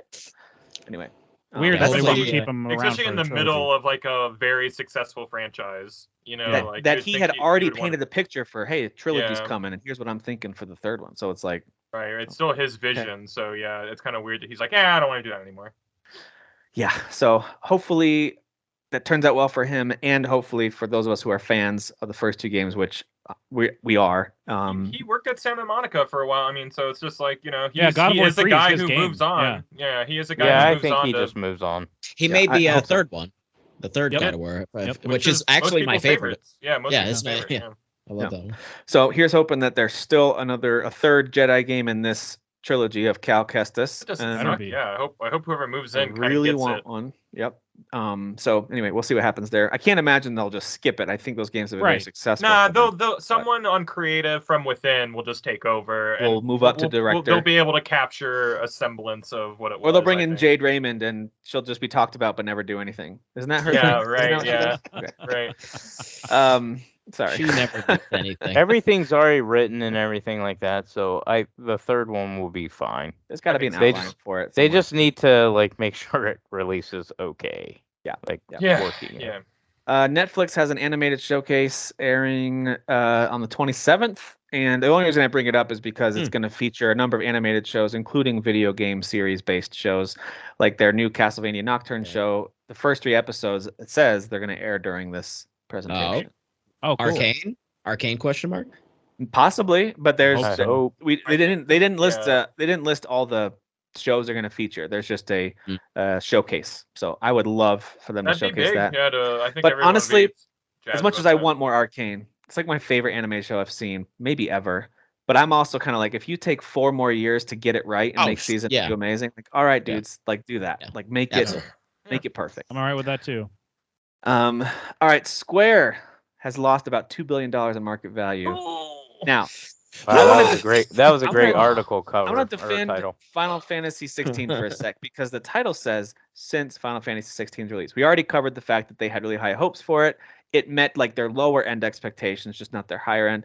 I think that game did great. I think selling the number that it did is super impressive. Could it have done more? Maybe. There's lots of discussion. We already had some of that around this. I think the bigger problem is how much money they've lost on their projects they shouldn't have gone after in recent years that have really failed. And so you can't point to Final Fantasy 16 and be like, hey, because that didn't make up for all the failures, that's the problem. Of course it's not. Well, I think that was the discourse, right? Is everybody being like, these headlines are kind of not really, that's not what you should be saying, and correct. You're being a dick. So they've lost $2 million in market value because of their many failed projects. Final Fantasy 16 did a great job in trying to make up some of that ground. Right. And considering it literally came out on one platform. So. One platform. Well, yeah. Hopefully when it hits PC, Yeah, well, and then NFTs have to be a problem too, right? They bought completely into that and saw no. Which they didn't even mention, right? It wasn't even mentioned. That's a huge part of it. It has to be. Yeah, money went in and never came back, or went out and never came back. So that has to be a big part of it. Yeah. Yep, I know that Forspoken definitely underperformed. Of course, Avengers, which they pumped tons of money into, that did not do what they wanted over the last few years. Of course, they offloaded the studio. Babylon's Fall was probably their biggest failure. Oh my God, Babylon! Oh, I forgot about that. Yeah, they spent a lot of money on that. Balan Wonderworld was a lot of Babylon's Fall was a even bigger investment, but Balan Wonderworld was kind of the same. Wait, are you telling me that the 3 people that bought Babylon's Fall did not keep the company afloat? There was the same 3 people who bought Balan's Wonderworld too. Crossover market. Those poor bastards. Yeah. Just the 3 people who bought 2 very bad games. Yeah. As much as it is kind of sometimes it is fun to sit here and kind of make fun of corporations when they do stupid stuff. I really hate the idea of an absolutely epic, amazing game like Final Fantasy 16 being criticized. Anyone who made that game, like that game is amazing, and it did amazingly commercially as well. Like, it's shut just up about fuel. It's all fuel for all the morons on the internet that just like, a thing I can grab to then blame on Final Fantasy 16 because I'm mad about Final Fantasy 16, you know? And it's definitely not a failure. We talked about this, how it's not a failure. Yeah. Like those were misleading headlines as well about how it really underperformed. It's like, no, they had a pretty big range. It hit on the lower end of their goal range. And it's going to do better once it hits PC and whatever else it does in the future. Anyway, Sims 5 is going to be free to download. Come on, EA. What are you doing? I mean, EA, come on. Like, you could make gangbusters on a Sims 5. And you're gonna make it a free-to-play gotcha mechanic. All the extra crap, the extra crap that they're gonna. You could add that stuff into a real Sims game too. No, of course. It just makes me so mad. I was really hoping that they would kind of refocus, like, because I remember playing a ton of The Sims 2, especially. That was my main one that I spent most time with. And if they really refocus that and make a full price game and pack it with content, to me that means now there's not going to be a cool like little story mode like Sims 2 had. I mean, it's going to be kind of maybe more like 4, where it's just kind of like goals that you're trying to hit and pass. Yeah. Oh man, talk about a series I just get mad at when I think about, but I have a lot of good memories tied to it too. Same. Well, iPhone 15 was announced, and the technology in there is incredibly impressive. It's going to be able to play games. They've already announced these that in 2024 you'll be able to purchase and play natively Assassin's Creed Mirage and Resident Evil 4 Remake. Wow, that's pretty impressive. Death Stranding was one of them too, which it's Death Stranding? I can't imagine playing Death Stranding on a cell phone. That's so crazy to That's me. insane. That is. Well, not even because like, I'm sure it will look fine. I'm just talking about controls. Like imagine like using not a backbone. Bluetooth maybe? I don't know. I just is it even possible to play that game like on a touch? I don't know. But good question. Very bizarre. Yeah. Good question. I am curious for something like Assassin's Creed Mirage. You know, Ubisoft, for all their current faults that they are dealing with, they've always done a good job with cross save across platforms. Like if you use your Ubisoft account, you can kind of pick up and play on any platform. Usually, that'd be kind of interesting if you could play AC Mirage on one platform, then fire it up on your phone and continue that save. That's interesting if they can actually do that. Hades 2 is expected to launch in Q2 of next year in early access on PC. So I'm excited to see that. But they did say, they kind of put out a roadmap of, early access is going to start. You'll have this amount of content. Over time, we'll have updates where we'll keep adding to that. And then 1.0 release will actually have the full ending of the game. So you won't be able to play the full game in early access. It'll be piecemeal. Baldur's Gate. I think my guess is they're trying to map at least some of that because there was a lot of success there. Good job, Larian, for starting really healthy standards in the industry. Ugh. What's that audacity? The audacity. And last but not least, before we get to the presentations, Unity has announced some changes that, let's be honest, that's uniting everyone. It's true. It's true. It's uniting everyone against them, because here's what they're doing. They basically are saying it's this Unity runtime fee.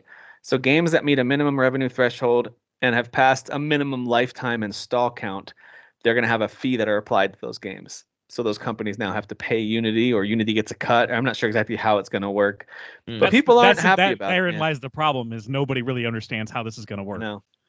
Like, how are you going to enforce it? They brought up a bunch of unique things, saying like, well, what about if we have a big sale, or we decide to give it away in a Humble Bundle or on Game Pass? Like, what percentage do you get then? Do you get part of, like, there's a lot of gray area with this, and Unity is saying like, we're going to clarify all.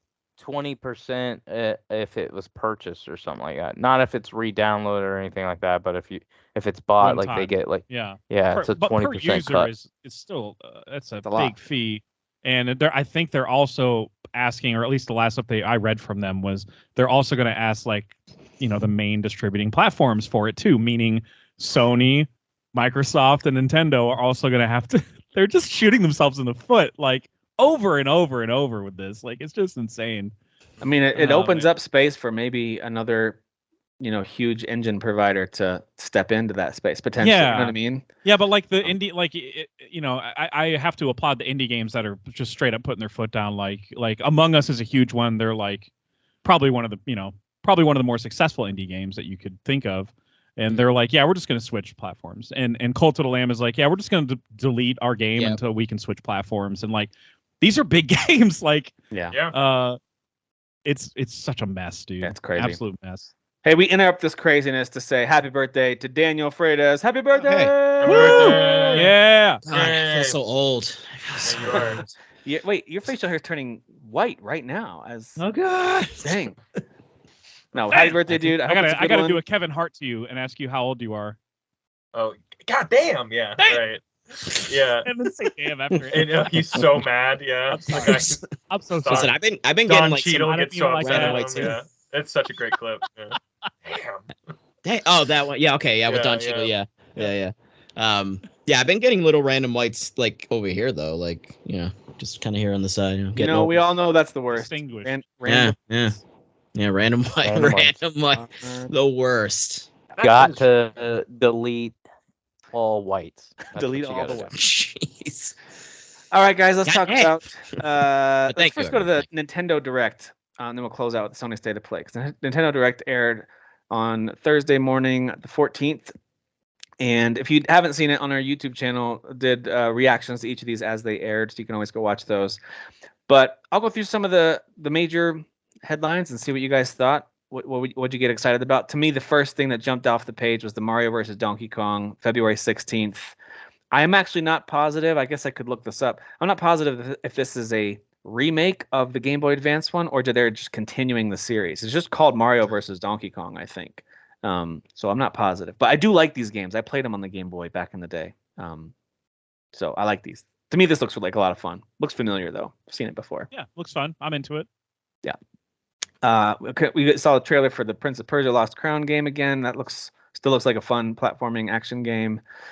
They did have a couple of surprise drops, like day of drops. One of them was Horizon Chase 2, which I think is kind of like a poor man's Cruisin' USA, Cruisin' World. It's not amazing. I don't think it's the best looking game, but it is an arcade racer if you like those style of games. We got another trailer for Super Mario RPG. Still looks so fun. Looks excellent. Looks great. Yeah. They actually explained that meter though, because I remember seeing the meter, that little circular meter that was on the corner in that first trailer. And they're doing so they are adding a new mechanic of basically once you build that up to 100, you can do like this triple team up triple move. thread team up move. To be honest, it almost kind of makes the game seem a little easy, because then there's also where if you time the attack appropriately, you actually hit everybody. All of the enemies, which that wasn't the case in the original. So I thought that was kind of interesting, but I don't know if maybe they're gonna balance how hard they can hit you too. So I don't know. It almost makes the game seem like it might be too easy, but I guess it just depends on how they balance. It might be pretty easy compared to what we're used to and what we remember from that game. But I also kind of understand that. They're gonna add like a standard mode or like a what is it? What do you call it? Legacy classic mode or something? Yeah, classic mode. Yeah, where it's like you want to play it how it was before. They might have that. Actually, speaking of that, they're adding the option to switch to old soundtrack versus the new rearranged soundtrack. Oh, that's it's cool. super cool. I didn't hear that. Yeah. Yeah. The music. Oh yeah, I do want to hear a less good version of the music. That's good. That's no, good. Are you kidding? How dare you? How dare you insult Shimomura? I want to hear modern music. The music in this game is stellar. I will say that. And then we saw the Princess Peach Showtime trailer, and I'm not actually totally sure what type of game this is. At times it looked like, I'm platforming and running and attacking, but then at times it was a little bit like quick time event. Yeah. Press the button when they. I don't know. So I'm not sure. It struck exactly me as just an adventure game. But of all kinds, basically, not just a couple different levels are going to be different. Probably. Yeah. Which I'm actually, I never thought I would be like, see a Peach game and be like, oh yeah, I'm kind of into that. But yeah, some totally of the costumes looked like fun. You get like Kung Fu Peach. Oh, it looked really good. Yeah, I was actually shocked because when they originally announced, I was like, I don't care. Who cares? This will be the better Balin's Wonderworld. So, I mean, kinda. There you go. It's Balin's it's a Balin Wonderworld game. We'll fix your issues there, Square. Yeah, because we'll do it actually right. Putting on a new costume, right? And then you have different abilities, and this kind of has a similar vibe. It just looks more fun. Mario vs. Donkey Kong, by the way, is a remake of the GBA. It's a remake. Cool. Well, it looks really good. It looked like a brand new game. So well, that's because Nintendo never does anything original, guys. Never. Yeah. And then they tax you $20 extra per game for they do. Those unoriginal ideas. They literally just Control C, Mm-hmm. Control V. That's it. That's all they do. And then Every we keep generation. it P. And then we keep it P. And then we keep it P over here, guys. That's what we do. Yeah, Princess Peach coming out in March, on March 22nd. Saga Emerald Beyond got a 2024 release date. This looks cool. This is another one that I don't keep up with the Saga games. I'm not that super I don't understand all those and which ones are like. Is this a remake or remaster? Or is this brand new? It does look kind of cool. I just don't know the Saga games well enough to know if Emerald Beyond is a brand new entry or not. I'm pretty sure it's new from a couple things that I saw people mention that were like huge Saga fans. It seems like it is a new game. So okay, cool. So that comes out in 2024, and then on Valentine's Day you'll get to play the Tomb Raider 1 through 3 remastered games. I gotta tell you though, they definitely some of the textures look better, but it still doesn't look great. So not touching that. And I get it. People are like, don't mess with it too much. I like my old school Tomb Raider. Totally understand. I like appreciate my what you're saying. triangle boobies. Still, got to keep those pyramid boobs. I heard they updated the controls too, which I was like, why would you not lead with that? You should lead with that. Yeah, definitely. Because that was like the reason I didn't. Are the worst controlling video games. They are pretty bad. Like they're so awful. So. Yep. They make the original Resident Evil and PlayStation 1 look like it controls super smoothly. Sorry, that's my hot take for the night. I don't think that's a hot take. She literally can't walk backwards. She like hops, does this full like leap. Oh yeah, the little skip backwards or whatever. Yeah, she does this full. And sometimes I won't even press the button and she'll freaking do it. Goddamn idiot. Yeah. Oh my gosh. I swear to God, that would happen. I'm like. Only a woman character would do that. Oh boy.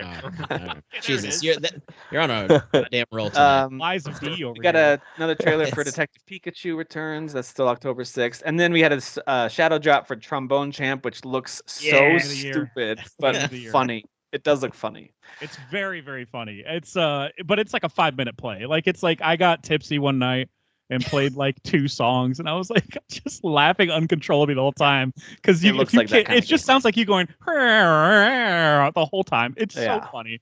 But the joke wears out. It wears out if you're not good at it. You know, I would think if you're hanging out with buddies and you're all having a drink and just playing a bunch of different games, that'd be a fun one to play for a few minutes together. But one of the cool ones that I saw announced is another remake. Sorry, but Konami's making this, I think, with Way Forward, and that's Contra Operation Galuga. Dude. Yes. Yes to this game. 4-player this looks incredible. Yeah. So excited for this. It looks awesome. They just said 2024. I didn't see a actual release date for this. I think it just said 2024, but looks great. Can't wait for that one. Another one that looks great is from Atlas, and this is with Vanillaware. This game called Unicorn Overlord. Horrible title. Okay, horrible title. Yeah, let's get that out. You can keep Overlord, but substitute the unicorn for something else, please. The art style, it looks like this RPG that came out a couple of years ago that looked really good, but wasn't a great RPG to play. And I'm blanking out on the title of it. Dan, I know you and I talked about it a couple of years back. It had like a diorama look to it, but the pages that came, the characters all looked really interesting, but the game itself wasn't great. That's ringing a bell, but I don't Something with that. Start with the A, I think. Anyway, so anyway, this game, as soon as I saw it in motion, I think this is an Ogre Battle game. So I loved the old Super Nintendo Ogre Battle March of the Black Queen, which was essentially a real-time strategy game where when units come in contact with each other, they go into an auto battle that plays out depending on how you've set up your units. The N64 had a follow-up to that called Ogre Battle 64. Listen to this subtitle: Person of Lordly Caliber. Maybe the best. That's a Japanese-ass subtitle right there. That's a really good one. That was far and away the best RPG on N64, and I know that's not saying much because that did not have a lot of good RPGs, but it is a super high quality. I'm talking like 9 out of 10, and for some people maybe 10 out of 10 level RPG. It just never got played because N64 people were Mario Kart, Mario Golf, GoldenEye, wrestling. There weren't a whole lot of RPG heads. Yeah, right. Still very niche at that time. Yeah. So this looks a lot like that. The units were moving around the field, it looked like, and then they would go into those little kind of grid-based battles where you have your front row, back row, and you have to strategize ahead of time, right? You configure your units ahead of time. So this looks like that. I'm very excited about it. Comes out on March 8th. I just hate the title, Unicorn Overlord. But I gotta be honest, I thought the title Octopath Traveler sounded stupid too. But I'm very used to it. It is stupid. It is a dumb name, but it's a dumb name. It makes sense. Yeah, it does. It does make sense. No, but it doesn't mean it sounds good. You know, no, it's just not a fun title. Like this one sounds worse. It doesn't roll off the tongue. You can easily just be like cuck to crap. Trashler. Like you can easily just manipulate it. exactly the same. Yeah. So I'm excited for that one. Yeah, I agree with you.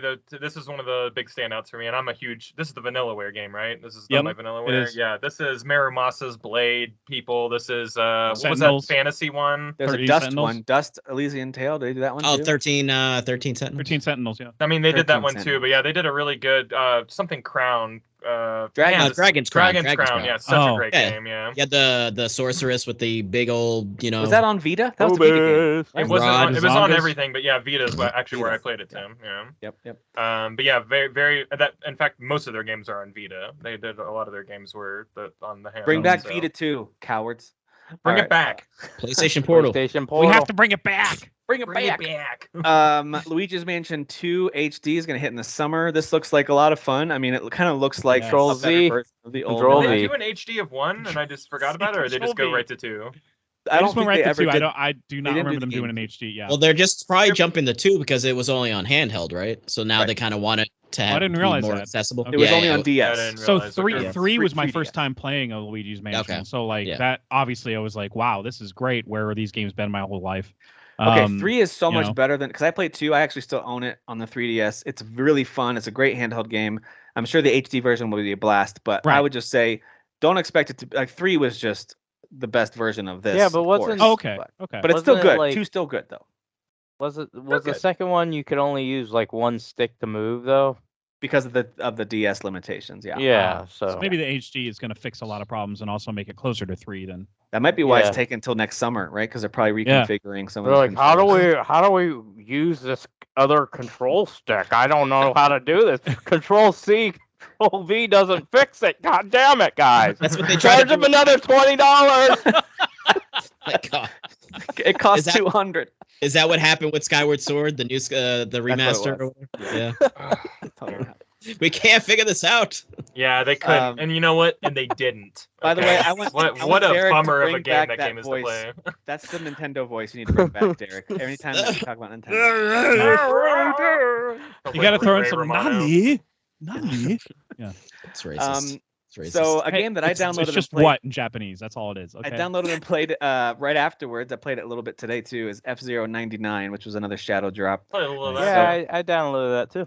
So it is. I mean, it plays just like the old Super Nintendo one, but it is the idea of 99. Of course, is that you're going up against up to 98 others online who are playing, similar to when they did I think they did Pac-Man. Wasn't that one of them? Yeah. They definitely did Tetris, which is still up, and I loved Tetris. Yeah. That was a lot of fun. Tetris was so much fun. Yeah. Yeah, good time. So I did this a couple times. They just put you against computers at the beginning in a race of like 25 and then 50 and then 99, and then they throw you out there where you can continue just to go against computers if you want to practice. Oh, that's cool. That kind of thing.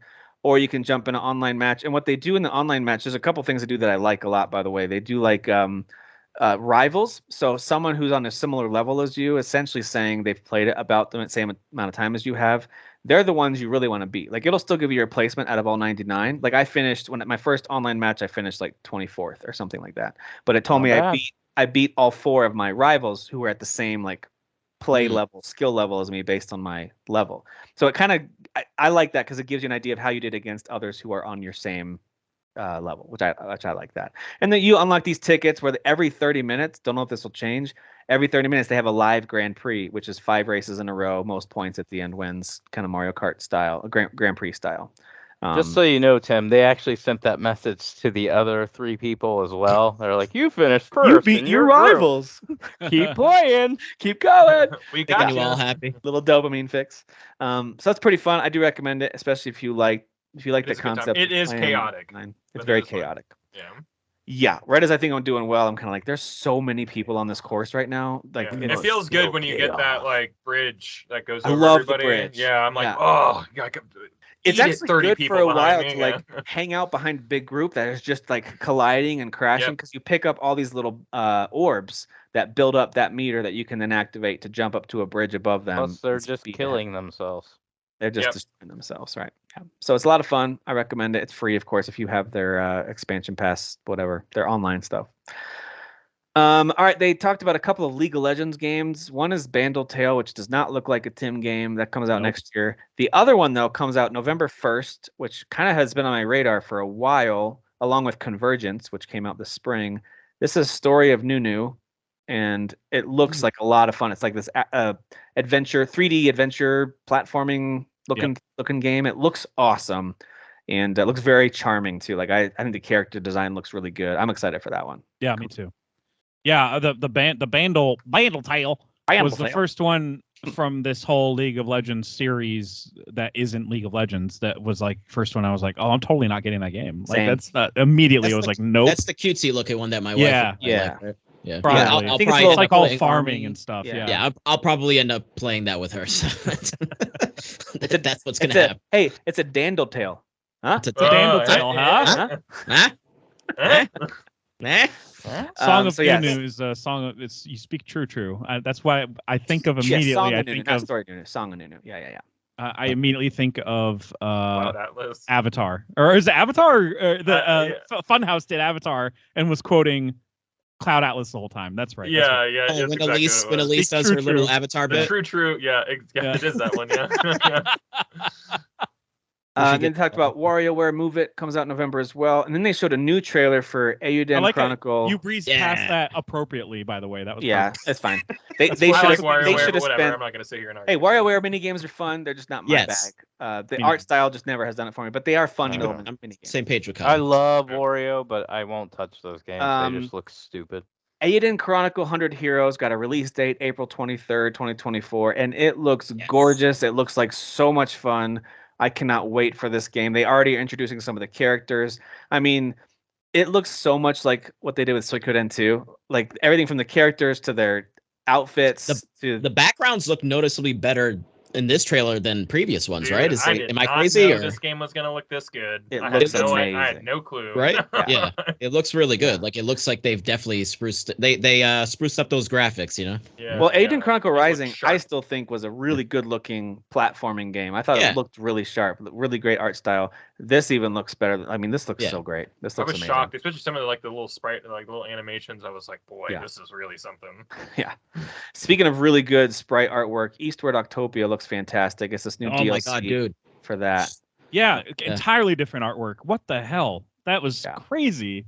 Yeah, for those who haven't really played it, it looks a lot similar. But if you've played it, then you'll see right away, like, oh, they really changed this. This looks cool. It's just mainly the color palette, I guess. But it looks right, so different. But that's also a really gorgeous pixel game for sure. Yep. Wargroove 2, to me, this is the biggest surprise in terms of like announce and release, because Wargroove, I really like that game. It's more, it's like set like a Fire Emblem setting, but it plays more like an Advance Wars in terms of units, rock paper scissors approach. Okay. So you still use like sword. It's still sword and board kind of a thing, but it's a little more Advance Warsy. But I like it a lot, and the sequel comes out on October 5th. So that was a little bit of a surprise to me that it's coming so soon. And it did say console exclusive. I don't know if that's just for a little while or forever. I was a little surprised by it. I'm wondering if the first one was, because I think the first one was for a little bit too. It might have been. I know it was on PC, of course, but it might not have been on the other consoles. I'm not sure. And Dave the Diver is getting ported over to Switch, which makes sense. That makes game of the year. Sense. Dude, game of the year. I'm actually playing a lot more Dave the Diver. I'm in Chapter 6 now. That game is really good. It's so good, yeah. Mario Kart 8 Deluxe is getting its Wave 6 pack this holiday, which includes like Diddy Kong and Funky Kong and what's her name, Paulette, who sings in Odyssey, and then Peachette. Okay, that's the one I was like, what? What's a Peachette? Okay, I don't know what a Peachette is. I think she might be from one of the handheld. Diddy Kong is the one that I care about. That's awesome. I love it. Yeah, Diddy Kong's awesome. Yeah, it's cool. New content for Among Us, and then the final announcement was Paper Mario: The Thousand-Year Door is getting a remake for next year. That's pretty cool. GameCube. Cool. Game. So that's cool. So I only played the Origami King, the one that came out on Switch. I've only played the Wii one. I think might quietly be one of the best Paper Mario games, where you can turn the entire level can kind of go. Like it shifts from being side scrolling to behind you, even though you're still like. The Wii one was so good. It seems like a lot of people, like I was hanging out on a stream and he like freaked out because this seems to be the fan favorite. But I think the Wii one. Everyone likes this one, yeah. I'm really a big sucker for the first one, to be honest. But yeah, I think it's a good series. I think it was just called Super Paper Mario. I don't think it had a clever title, but man, it was really good. I loved the way that one played. That's awesome. All right. So overall, stop giving them more remake ideas. I'm just. I know.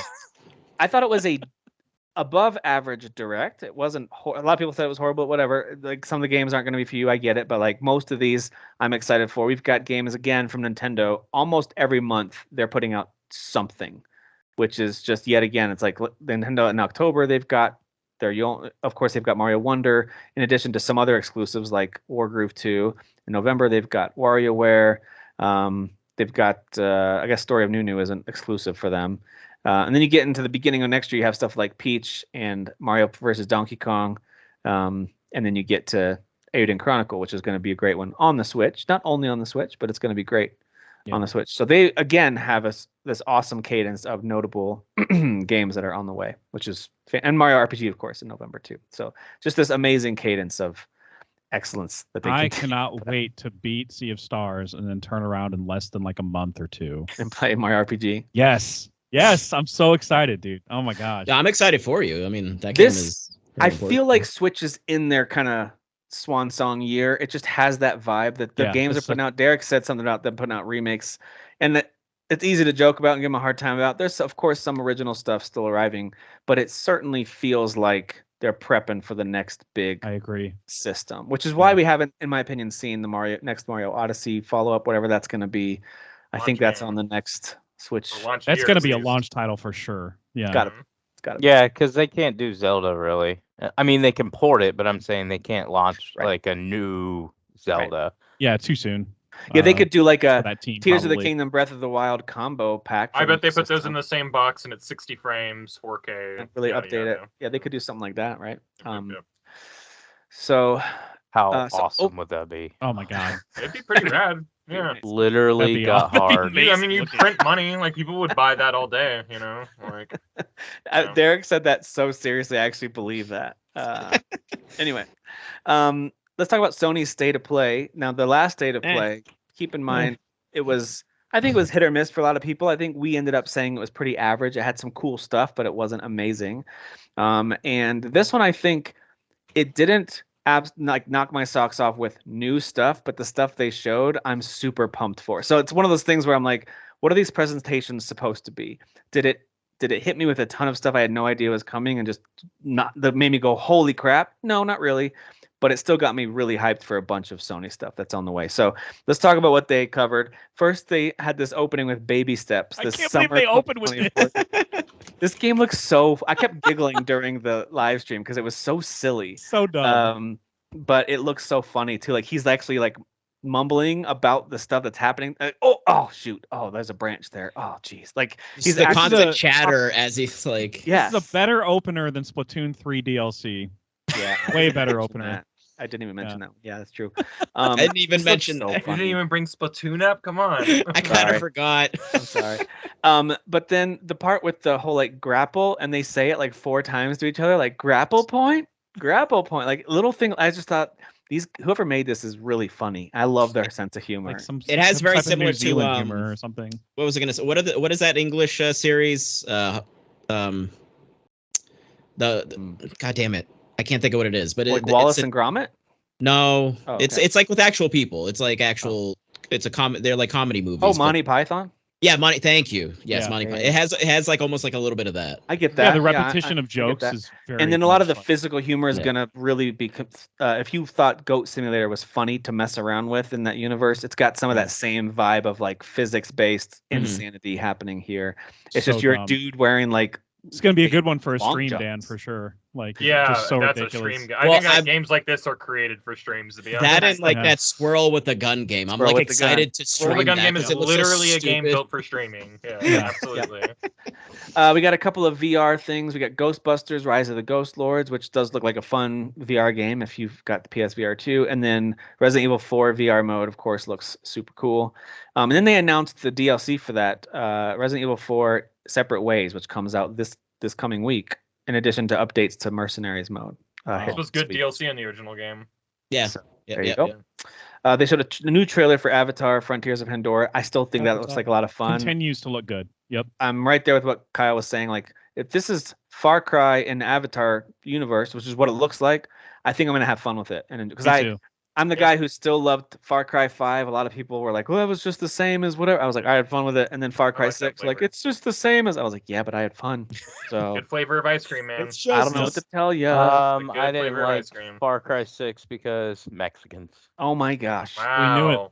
You didn't even have to say it. We knew it. Man, Tim's gonna spend so much time editing this episode. No, I'm not. Derek's maybe 16 hours. Just gonna have to lie. Everyone sees he's wrapped in a blanket. Jose is offended, and he'll be okay. Only Jose. They see you sitting here shirtless, wrapped in a blanket. No one's offended. They're fine. Although one person did in one of our poor gringo.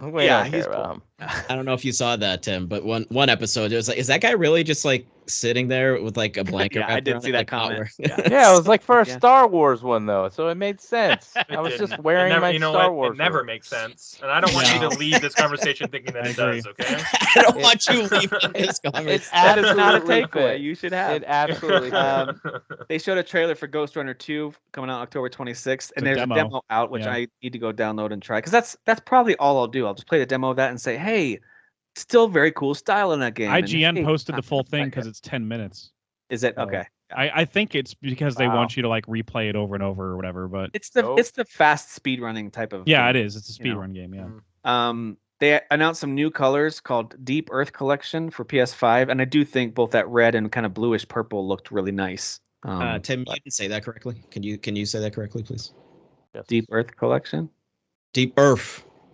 Yeah, I'm not gonna do that. Y'all talk about me being a racist. Yeah, don't do wow. Wait, what are we doing tonight, guys? Helldivers 2 got what kind of Let's go back to Mexicans real quick. I think Helldivers 2 was expected in October. I don't know if it had an official release date or not, but it was expected then. That was a rumor. But it is coming out in February 8th. Helldivers 2 will arrive. February 29th. The trailer looks so fun. I'm so pumped for this game. Holy crap! That looks so fun, man. Yeah. Like so good. We're playing this so hard, man. You talked about stuff like Earth Defense Force and games like that. This looks like a really high quality version of something. This looks like Earth Defense Force if that wasn't a series that I had, like a lot of us were just like into kind of ironically, yeah, pretty much. This is like something you can like be like, no, I actually really like that game. And you're like, I can see why. What was that Capcom series on the 360 where you kind of teamed up and fought big creatures in space? It kind of gives me those vibes too. I'm blanking. The second one was like in the snow. I'm blanking out. Oh, I know what you're talking about. Lost Planet. Lost Planet. Yeah. Like those types of games. There's not a lot of those, and so this looks like a really good one of those. Yeah. With the Starship Troopers energy of being like Starship Troopers, which the first game had too, but boy, they just doubled down on it. Lean into it, Spider-Man 2 got a whole bunch of gameplay shown and story stuff shown. And I was just like, I think the whole time I was going, why does it look so gorgeous? This looks amazing. This looks so good. Like, and it really does. There's a specific scene where you see kind of it slows down the trailer, right? The trailer's jumping from scene to scene, and then it just slows down. It shows Miles kind of perched up there looking around, and you see the detail in the buildings. And right away I was like, this is going to be the best looking game that I've ever seen. Yeah, it's gonna be the best looking game. It's all right. It looks so good, so fun. The switching between characters on the fly and the way that it just looks amazing. It looks amazing. I mean, you saw how fast in real time that you could switch. Yes. They could only do that on the PS5 SSD, all right? Only possible. Probably. Can we clear something up? No, can we clear something up real quick? They're only saying that because you couldn't do it on the PS4. You absolutely can do this on modern Xbox Series X or on the PC. So anyone who thinks otherwise is an absolute idiot. But it is amazing that they're using modern tech and modern consoles. Love it. The fast travel is like, I just can't get over the fast travel. Like it's so freaking unique and slick. How like obviously you're going out to the map and saying I want to travel here, but it's so cinematic and how it like swipes in, and you're literally mid swing, and it's just or glide even. Yeah, you're gliding. Oh my gosh, dude. So the map is doubling in size. We do know that. Yep. Because they're essentially adding this whole new section of the city. If you see the map, the other if you see the map, it's just like, oh, they just doubled it. Let's just make it twice. Control C, Control V, baby. No, You just copy New York from the first one, paste it right in. Yeah, that's all it is. I hope they still have shitty looking resolutions or just sliders. That's all it is, guys. The boat guy. I hope they have the shitty looking boat guys still in the game though, because they even turn that into a meme on their own, like in Miles Morales. Well, as long as you can do what we saw, and Dan, you called this out when we first saw the original trailer for this, where he just kind of throws a guy on the ground after he saves him or whatever. As long as that's an option when you're jerk Spider-Man. Like a sack of potatoes. Yes, I can't wait to be jerk Spider-Man. Even please. Miles looks at him like, what just happened? Like, please keep the crowd interactions for jerk Spider-Man. So he's like, when he's on the ground on the street level, and it's like press triangle to go up to him and high five him or whatever. I hope it's like he's like, suck it, and he just zips away. Or he can do the Tobey Maguire dance where he just walks around. Yeah, that'd be good. Everybody would love that. That's their favorite Spider-Man. Most people. Man. The next announcement, for a second I thought they were already doing a follow-up game. It's not, but it sounds like pretty major DLC for Tales of Arise called Beyond the Dawn. Looks super cool. Comes out November 9th. I was not expecting that. I thought maybe it was the follow-up, right? The new Tales game was going to be a sequel to it. Which maybe they're still going to do that, because that game was, I think, might have been their biggest success. I think it is their most successful of the franchise. I think that's the one I'm like really hungry to go back to. But like, just point me out a pocket of time, please. Here we go, DLC. So like almost 3 years later, like, oh hey, here's some DLC. Was this a 2020 game, Tales of Arise? It might have been 2021. So that sounds right. 2021. I think it was early 2021. So 2 years later, big. I don't know how big the DLC is, but it's big enough to release. Which, by the way, this game makes sense for 2021 because that was the year I think that there was so many very niche, high quality games. Like that was a very strange year because you didn't have like that many like blockbuster no brainers to win. It was more of like a whole bunch of really high quality niche games, and that was one of them. Guardians 2020? Guardians was that year. Yep. Yeah. Okay, yeah. Because that one was Valheim for me. That year, like there was a bunch of like very niche. And Forza. Psychonauts. Why am I listing only? I'm an Xbot apparently. So they got Jeff. Sony didn't have any games that year. Sony had nothing that year. Sorry, everybody. Sony had 0 games going on that year. Jimmy was busy doing other things. Rift Apart was that year, wasn't it? I don't know. Apart that year? I don't know. I don't know. I don't care. I'm an Xbot. So yeah, we don't care about Sony games. All right. Then we had the final thing, of course, was the Final Fantasy VII Rebirth trailer. We got an official announced date. We could skip over this, Tim, if you want. For February 29th. Boring. Is anyone else surprised that within 8 months we're getting 2 major? Yes. I mean, yes. 1,000% yes. Yeah. That's crazy. Yeah, I was so excited when I saw the date. Historically, they've never done this before.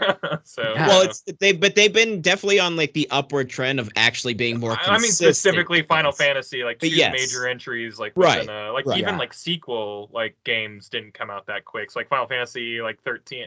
I mean, maybe we check the tape on that, but like I don't even think those games came out like. I don't think so either. No, the last time this happened was came Final out like Fantasy, a couple years after. I thought so. Yeah. 7, 8, and 9 during the PS1 era. They were releasing them like a 7. It's like all they were doing. 97, and then 8 came out in 98, and then did you see what 8 looked like? It's like, but it's like that literally took a day. That took a day to make. No, compared to 7, it's quite different. Beep, boop, beep, boop. They of course had like maybe one other team working on the Parasite Eve remake or sequel or whatever, but otherwise like their whole team was doing that. Now I feel like they're doing a whole bunch of different projects. So they have it is cool. 4 different teams in creative business unit. Oh yeah, it makes complete sense. Well, that's why you're losing $2 million, guys. Billion with a B. Too many teams. Cut them all. And the one that literally does the MMO, which like basically 14. saves Square, like also made 16. So it's like they're all very busy, very busy. Agreed. Yeah. So as this trailer's going on, all these like memories are unlocking. Like, of course. Oh my god. I haven't played this game nearly as many times I know as Dan has. I know I have finished it other than 6. I think 6 is when I finished the most. 7's the only one that I've gone back and replayed and finished probably for me 2 or 3 times is significant. I don't do that with big lengthy RPGs. I just don't. I usually play the game once, I like it, and I'm done with it. 7 was the only one I've gone back and repeated a few different playthroughs of. And so I was seeing locations and characters pop up that I was like, what? Oh, there's Kate Sith. Oh, there's Vincent. Like I was freaking out. I was so pumped. And this looks amazing. I cannot believe this game is only 5 months away. So that's crazy. That's crazy to me. So do we want to just skip like me pulling up the video? I always try to pull up the video. You guys get all stop. I don't care if it's your birthday. Stop. You understand? Like people reviewing trailers, right? I almost said we're gonna review Spider-Man's too because that one is better. So if you almost said let's do a different video recording for it, but it's your birthday and I loved this. I say pull it up and show us what you want to show. I mean, if it works, I feel like every time I try to do this, seems to. We're not doing this. Seems to. I just spoke death over. It's not gonna work. You're screwed. And you and Jeff, such little babies. Look at you two. You guys are such little huffy babies. Yeah, I don't know why it's not showing as available. Because I spoke death. You're done. Move on. What is you? What? Wait, do I have to change something on the call for you to be able to share? No, I think it was. Oh, we get an echo from your voice though when you do that. Yeah, yep. That's right. Your mic setup is all messed up. Your mic like loose. Oh yeah. Are you monitoring? Really just turn off your monitoring of your own voice. He muted himself. Oh, try muting yourself. Yeah. How about this? Yeah. You just have to mute yourself.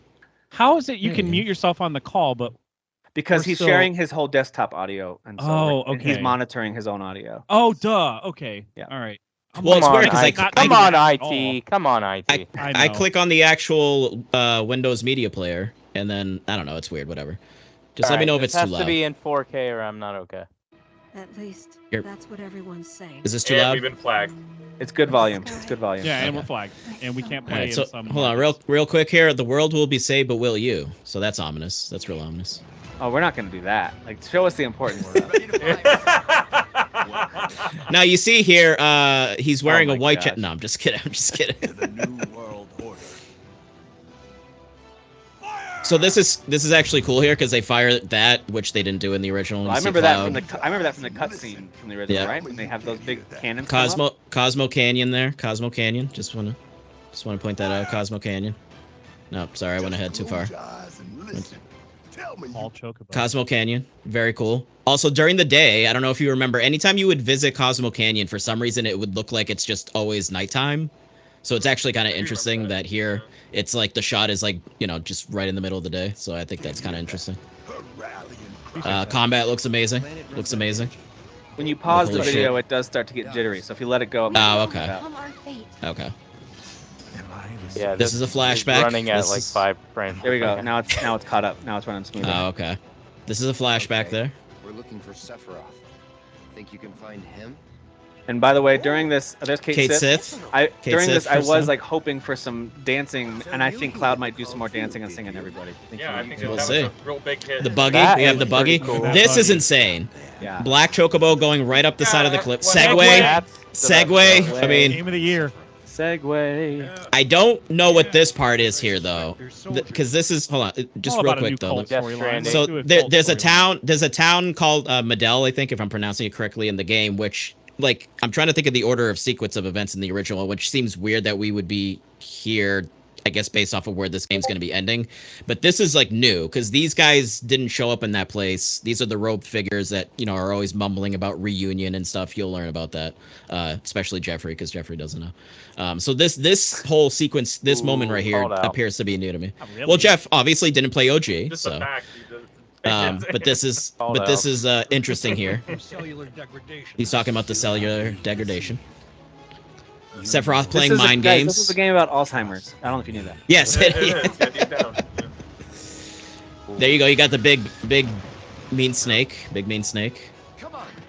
Water snake. This game's going to go up through the Forgotten Capital. So anything after that, it's not going to. Which is insane, Tim, because then you have still the second disc. Like there's so much that happens in the second disc. Like I don't understand. It's just going to be way big, I guess. I don't know. Yeah, it's going to be massive. Like. So, and by the way, people are saying that Red, of course, fully playable in this one, but it's possible that Vincent might be more like Red was in the last game, where he's not totally playable until the third game, which would be fine. It'd be fine, but I think that's kind of weird. I think they could put. But we're gonna have Kate Sith in this one, right? We're gonna have plenty of Kate. There we go. Yeah. There we go. There we are. See this. Like he wasn't in Golden Saucer stuff. Golden Saucer, yeah. The mini games of Golden Saucer. This game is definitely a Golden Saucer game. Remember this one? Oh yeah, absolutely. Now this is weird because we're going back to this stuff. Zach dropping off Cloud there. Now this robed figure here, I don't know who it is at all, but people are like saying anything. There's some stuff attached to Ever Crisis, which is like the mobile game, which is supposed to be like not basically. Not gonna play it. Yeah.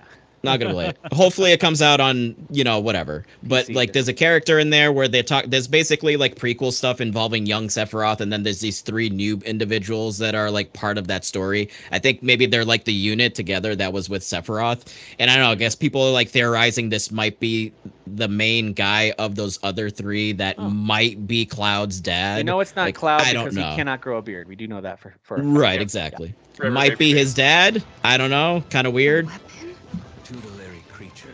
Tifa mentioning weapon. Weapons are very important. Okay. There he is. You'll see, Jeffrey. I mean, it's an action game. Everybody has a weapon. What are you talking about? Yeah, weapon is a type of enemy. Yeah, it's a very specific thing. It's a title. That's not confusing at all. No, I mean that facetiously because it is. It is confusing. Yeah. And I know it kind of went by quickly, but Odin's summon was in there too, so we know Odin's gonna be there. There was Odin, there was Alexander, and Kajata, if I'm saying that correctly. It's Kjata, so I don't know how to pronounce it. Kajata. They did say that the side content's going to be double. This shot is everything. The side content's going to be double the main quest content. So they're going to add a ton more side stuff. Yeah, they have to because they're going all the way to the Forgotten Capital. So but this shot is everything. I just want you guys to know this that makes me very your background right now. That's this right here. Shot. That's a poster. Yeah. Like that's pretty amazing. So February 29, 2024. Really excited that's getting out so quickly. Yeah. Gonna be good stuff. Good way to start the year. After replaying now you're muted. You're muted. Dan. After playing part 1, I think this one has a shot at my game of the year next year. Part 2. It looks so good. Has a shot. Yeah. It'll be the only game that's the game of the year next year. No, I'm kidding. That's not. There's nothing else in 2024. Nothing came out. Dragon Age 4 is coming out, so that's. Okay. I mean, when you look at everything with an official release date, it's the only one so far. It's so funny.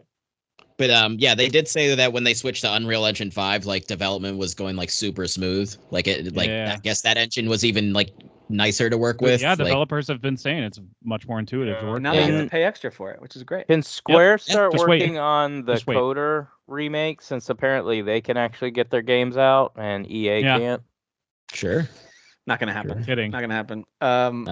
Yeah, what was cool too with the combat, Dan, is it looks like the combat is going to feel familiar, but also have some new features from what we're used to from the remake, right? I noticed that. Which of you have played the Yuffie DLC? I don't know if I'm the only one. Not yet. I have. Okay, so they started introducing some of that in the Yuffie DLC, which is really cool. And that's kind of what people were even asking for. They're like, oh, can we do like combo attack? And then obviously they're like, yeah, no, we're definitely adding combo. The combat in the Yuffie DLC was. And there's like a revenge gauge for Red 13. Yeah, which I don't know what that is. So that's going to be cool. Looks cool. Yeah, it sounds cool. The revenge gauge sounds amazing. I never gave a crap about Kate Sith either, and he actually looks super fun. Like I've never Yuffie, I never gave a shit about in the original, and I actually kind of care about her now. Kate Sith, never cared about him. He actually looks really fun. So yeah, and then Vincent's voice sounds fantastic. Yes, it does. Like it sounds perfect. So yeah, dude, I don't know. It's just it's crazy. I mean, that instantly jumped to my most anticipated 2024 game. Like not even close right now. Like there's other games in 2024 I'm excited for. Yeah. But that's at the top of my list right now. Like I cannot wait. I mean, I am getting a $350 edition of this game, so I'm a little excited. I went to pre-order until I saw $350. No watch. Yeah, no watch, no smartwatch. Well, when you got but ripped doesn't off, it have a statue of Sephiroth? Yeah, so it's Sephiroth. It's Does a 19. The statue have a watch? 19. It does. Yeah, Sephiroth actually does have a watch. And it's on the watch. It says it's stabbing time. And I'm not going to elaborate on that. But yeah, it's a 19-inch tall statue of Sephiroth on like a pillar with some fire at the bottom, and he has a sword. It's going to be behind you, right? We're going to have that set up back. Oh yeah. Oh, absolutely, absolutely, 100%. So. But yeah, I wasn't gonna do it. Like I saw the price and I was like, you gotta be kidding me. And my wife's just like, just do it. We don't have kids. Got a good wife there. Got a great wife. Yeah. No she's the one coaxing me into like, I was like, I mean, I guess. I think that's freaking awesome that you were gonna say no, and your wife, because she knows how much you love it, was like, do it. Yeah. Well, this is your favorite thing. Yeah. So you well, have it's the to same do with the Mortal Kombat statues because I was like, I want both of them, and they're like 180 each. She's like, it's fine. It was a birthday gift. I was like, now it's a problem. Never mind, it's a problem. Yeah, it is a problem. Yeah, it's a problem. Yeah, she's like, enabling. Now I get to spend $350, right? It's like, oh, I don't think so. All right, so overall, of course, like you've just heard, there's a lot of excitement around Spider-Man 2, Final Fantasy VII Rebirth, and even some of the other games that were talked about. Like, we think Baby Steps will be funny. Avatar could be a surprisingly fun game. Helldivers 2 should be a blast. But there really wasn't much in the state of play that, to me, warranted Sony needed a presentation. So I was a little lower on this one than the Nintendo one, just because there wasn't a lot of, like, here's what Sony's doing, but it was still fun. Like, I liked the trailers. Don't get me wrong. Always as a presentation, I was like, these. I don't know. Yeah, if you want to show something, I want to watch it. That's kind of my exactly. And I actually didn't watch this one. Was like my point because I was working, but when I got home, I went through to see what was announced. I was like, there's nothing. I don't need to watch anything. So there wasn't that was a little stuff. disappointing. Yeah, I was hoping there would be something interesting. But it did say prior that it would be third party. No, I knew. Yeah, I'm just saying I was hoping for something. I did watch the Final Fantasy VII. I think that you didn't watch the Spider-Man 2 thing? Spider-Man 2 thing looks great. Oh my god, dude. Okay. I think that maybe my watch expectations for this thing, and maybe this is a Tim problem, so help me out. Maybe this is a Tim problem. I feel like I usually see these as a chance to announce new projects or give you major new updates on existing ones. So we got like a release date for Final Fantasy VII. Awesome. Like, to me, that was the one thing that made it like, well, that was worth being in here. Yeah. Some of the other things I felt, I don't know. There was something about it that felt like these should have just been like YouTube trailer announced releases, but that's probably true of most presentations. You said, and I watched the live stream that you were on after the fact, and you said, like, I think by RE4 or something, you were like, this could have been an email. That's kind of, when you start with baby steps, that's kind of how it felt at that point. I think that they just want to, they feel like they have to have that mind share. Like, we have to have a presentation. Yeah. Like, you know.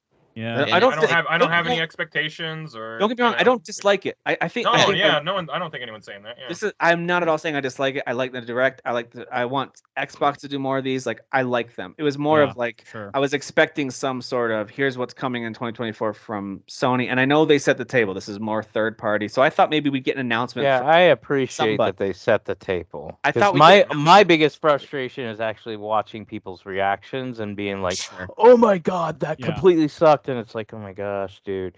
Yeah, the like more they Nintendo, do, the it's less the they're going to be able to Metroid shock Prime. you or announce you. Yeah. I didn't even mention Foam Stars. That's my bad, guys. Foam Stars. But they're they're having so much fun playing. They're having a blast. You skip having so much Splatoon. Oh, is that the Splatoon? Yeah, It's Splatoon, but with soap. Or They're like, what if we do foam? It's gonna be very different. Like, I had someone really try to like pitch me like, actually, the foam physics is really ahead of its time. I was like, shut up! Don't. Really ahead. Just stop. Don't do that. And guess what? In the group, you know who you are. Okay.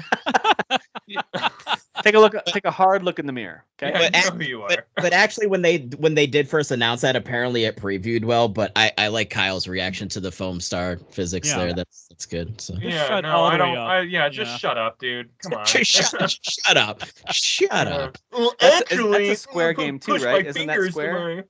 Yeah, it is actually. It is Square. Yeah. They're not learning their lesson from these side spin-offs. Why are they bleeding money again? I don't get it. I don't understand. The foam is utilizing the SSD on PS5, and in a way that no one else could do. Only the SSD on the PS5 can utilize the foam the way it does. You know what would have been really funny, because Nintendo also didn't have, like, to be fair, both of them didn't have like a ton of brand new stuff, but they did announce some third-party things like Dave the Diver and whatever else, some other ports that are coming in from third party. I would have loved it if the State of Play had a lot of the same little mini trailers like coming. They didn't. I don't think they had any that were the same. Yeah, that was weird that they didn't have any of those. No crossover. Crossover. But that was a fun day though. It was like two presentations from two of these major companies. Here's games that are coming out. And the Mortal Kombat launch. Yeah, that was a lot going on. Yeah, this past week that was a really fun, video game. I think the E3 fact that day. The State of Play and the Direct happened on the same day made them both look better on paper. Like, look at all the stuff I watched today. It was just a fun day of like. It made for a good day. Yeah. It was basically E3. E3 in September. It was like E6. It More like E7 or itself. All right, guys. Well, we will wind things down with any quick hits you got that you want to share, stuff that we haven't already talked about that you are playing. Kyle's not allowed to do a quick hit though. I'm going to, yeah, because I want to leave and go play the game. So he has to do a long hit. We're starting with Derek. You're going first this week. Anything else you're playing or watching that you want to highlight? No, I mean, I'm just playing all the new stuff we already talked about, so I'm good. All right. That was easy. That was a quick That hit. was giving Kyle more time. That's a Dan, quick what hit. about you? Dan, anything that you're playing or watching that you want to highlight? I'm just almost done with Sea of Stars. I think Jeffrey hit like a little behind me in a certain point in the story. Yeah. Pretty. Are y'all on track for that 25-hour like runtime, or like what? Depends on the ending you want. We both hit or past the titular Sea of Stars. Like, yeah. it takes I guess my point is y'all aren't going to hit 40 hours with this game. Like the 25-hour like is actually. I'm closer to 30. I'm closer to 30. I'm at 17. Okay. I'm kind of speeding. Not speeding through exploring, but I am kind of like, no, I got to go over here now. I don't waste a lot of time when I play these games. I like to meander. So you'll probably get at or below the 25-hour mark. Dan's already over it. Possibly. I have heard that there's a different ending you can get, and it takes like an additional like 5-6 hours to get it. So I don't know. I'm probably Dan's gonna be 50 hours in. 50. Yeah. Sure. Yeah. No, I still have to finish Armor Core and actually play not Sea of Stars. God, too many Star games. Starfield. Starseed. Well, I mean, you keep saying pro gamer. I think it's more accurate to say slow gamer. Whoa, got him. Oh, yeah, that's right. That's right, man. Savory gamer. You doubled your gameplay time, not adding the easy relics. How dare you? It's true. See, he doesn't do. I'm over easy here beating mode. the game because I'm on the easy relics. Sure. Yeah, it's true. I'm playing normal mode. You guys are over there playing baby mode. I mean, oh, shut up. Playing baby mode. But seriously though, that Sea of Star like moment is like visually holy crap. Yeah, I'm looking forward to that, dude. They competing styles artistically with each other. Yeah. I don't know how they did it, and then like the way they morphed it back to what it is. Yeah, it's really something, man. It's this. Yeah. And it happens fast, but like just like pay attention, and it's like, and then the guys who made this game, they really put a lot of love into this game. They really did. I watched I'm not gonna steamroll Dan's time, but I watched the documentary right? as well, and like they just care so much about the lore and like having everything make sense, and aesthetically like making each level have its own thing. And I love that about the game too, and the story is just so good. Like I hate saying this, but you got to get like 6 hours in, and then the story just soars, dude. It really does. Like I hate saying you got to get hours. How did you get the 6 hours when you only do 20 minutes? Like how did that happen? You're 20 minutes, Jeff. The math ain't mathin'. No, I'm sorry. You're Mr. 20 minutes. Mr. 20 minutes. I think, there is a point in that story, in the story where it's probably where you're talking about, where it starts taking itself more seriously. And I would say for an RPG, saying 6 hours is generous, because sometimes it's 15. You know, sure. Sometimes it's 20. I think for those of you on normal and take your time, it's going to be around 15.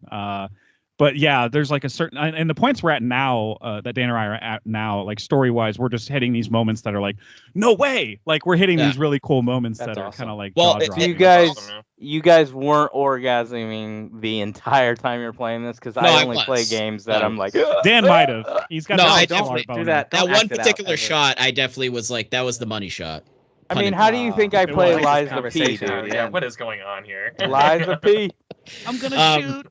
But what's interesting though is like, because Jesus, I've played so many of these classic RPGs, whereas Jeff hasn't. So like you don't have like sort of these nostalgic references to say like Chrono Trigger and stuff like that. Whereas like in this game, it's like I'm like, oh, this is Chrono Trigger, this is Mario RPG because of the combat. Like this is happening, that's happening, and it's like this is such a cool homage to those old games. Well, I'm glad to hear it transcends the nostalgia too, though, because I think obviously because I don't have that, so yeah, I think it needs to get a new audience in, like your Jeffries out there. You know, I think it's so crazy to go from like a Ninja Gaiden type of game, pixel art game like The Messenger, which is like more focused on precision. Well, it's action too, but precision platforming in some parts, to this RPG that's it's just so crazy the ride. Well, it's like they love developers Ninja Gaiden, so they made Messenger, and they love Chrono Trigger, so they made. Yeah, that's exactly right. Exactly. Which I'm here for like, those developers next, who just want to do that.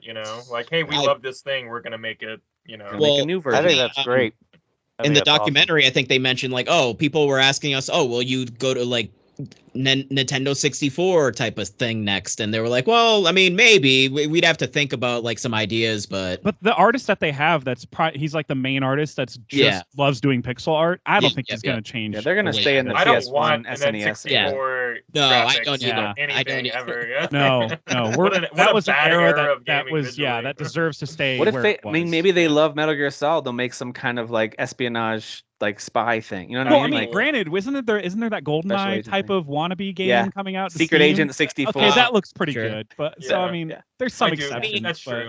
They could do like a Zelda. They could do their own Zelda that would be 3D, but like look nice. You know what I mean? Like kind of do something with the visuals. But by the way, the Sea of Stars documentary, where the musician got a lot of time. He's a metal singer or something. He's in a metal band. And he just loves on the side remaking old like pixel like Game Boy game scores basically. And making them a little more modern, little, like MIDI themes and making making them modern in the sense that Sea of Stars score is. And they did exactly when they explained what the guy who did Chrono Trigger's score and Xenoblade. Yes, thank you. When they explained what he did, I was like, "Oh, that's what I thought he did." Like, I was like, "Oh my god, I'm actually a musician. I didn't know that I." Oh my god! They basically recorded it. They recorded real instruments, and then they used some type of MIDI or something to adjust to make it sound more like an old track or something in post production or editing. So good. Yeah, it's incredible. Dan, was there anything else? And then Jeff, we can kind of carry, since you talked about the documentary, we can carry over to yours. But Dan, is there anything else you're playing or watching? Just other than Mortal Kombat and the other couple things. But okay. Jeff, what else? I know you watched that documentary and played some Sea of Stars. Yeah. What else? I don't have more to add about Sea of Stars because Dan and I, we had a good combo about that just now. But I'll mention the things that I've watched. I rewatched because of his last special being so good. I rewatched the Shane Gillis Live at Austin one, and oh my god, that one's so good. The volleyball, the teenage volleyball team bit is like, is just so freaking funny. His bit about what would be the funniest assassination was also really funny too. Yeah, and that's the one that Dave Chappelle was like, "Damn, I like that joke." Or Harley. That was good. That's pretty good impression right there. That's what that is. But he's like, when he's like, the sound he'd make when he gets shot. He said, as the guy's walking up to shoot him, he'd probably be like, "You're gay. You're gay. Sit down. Nobody likes you. Sit down." Oh my god! God damn it, dude!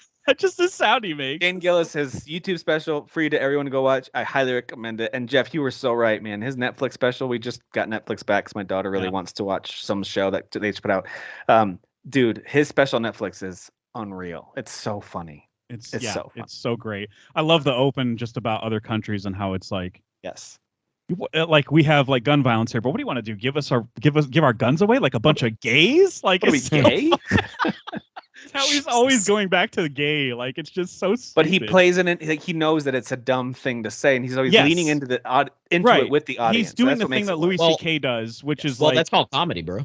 Yeah, exactly. He's doing the thing that Louis C.K. does, where it's like he's treating the audience like they're smart enough to know the difference between like right and wrong and stuff like that. He's talking about doing stuff to dead children, like it's like, oh my god, please stop. But also, this is funny. Yeah, this guy never pushes the envelope nearly like Louis does. But anyway, I love that special so much, the Live in Austin one, and it's there to rewatch all the time without a subscription, so that's the best. I also watched the hilarious Boy Scouts documentary on Netflix. No, it wasn't hilarious. I'm sorry, that was of my stab at comedy. Scouts Honor, very enlightening. Did not know about to the degree of which that the Boy Scouts got in that much trouble. I really thought it was like when I saw it in the headlines, I was like, "Oh, of course it's happening," because of course, of course it is, of course it is. But I didn't know it was like thousands. It was like on par with the Catholic Church in the States. Yeah. It was like thousands of cases from people that are alive, and they've been around since the 1900s, so early 1900s. So anyway, enlightening watch.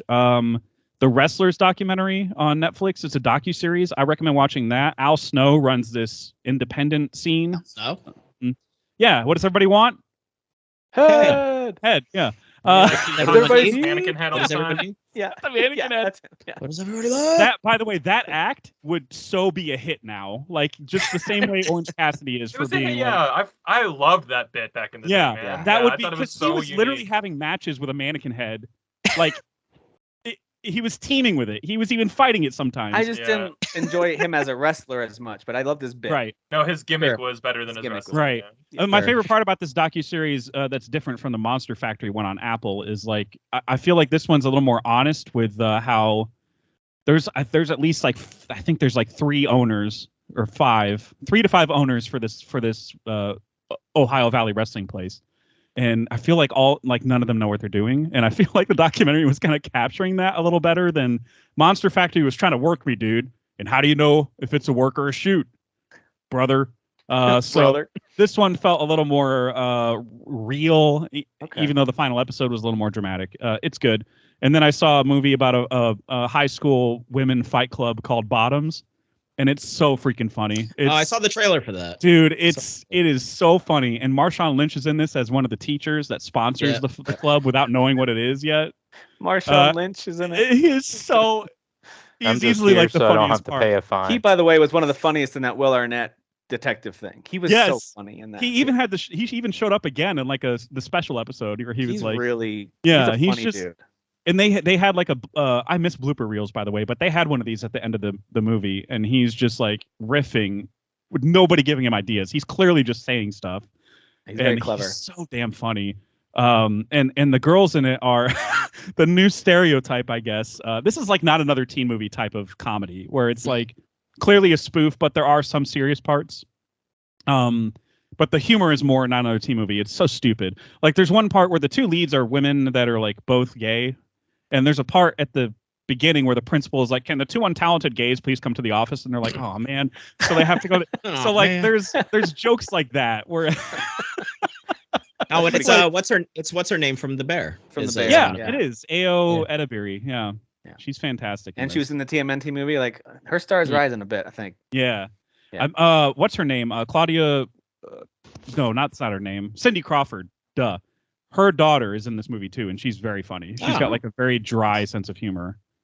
Cool. Yeah, it's just all around a really funny movie. And also, don't forget, Current Cinema is back.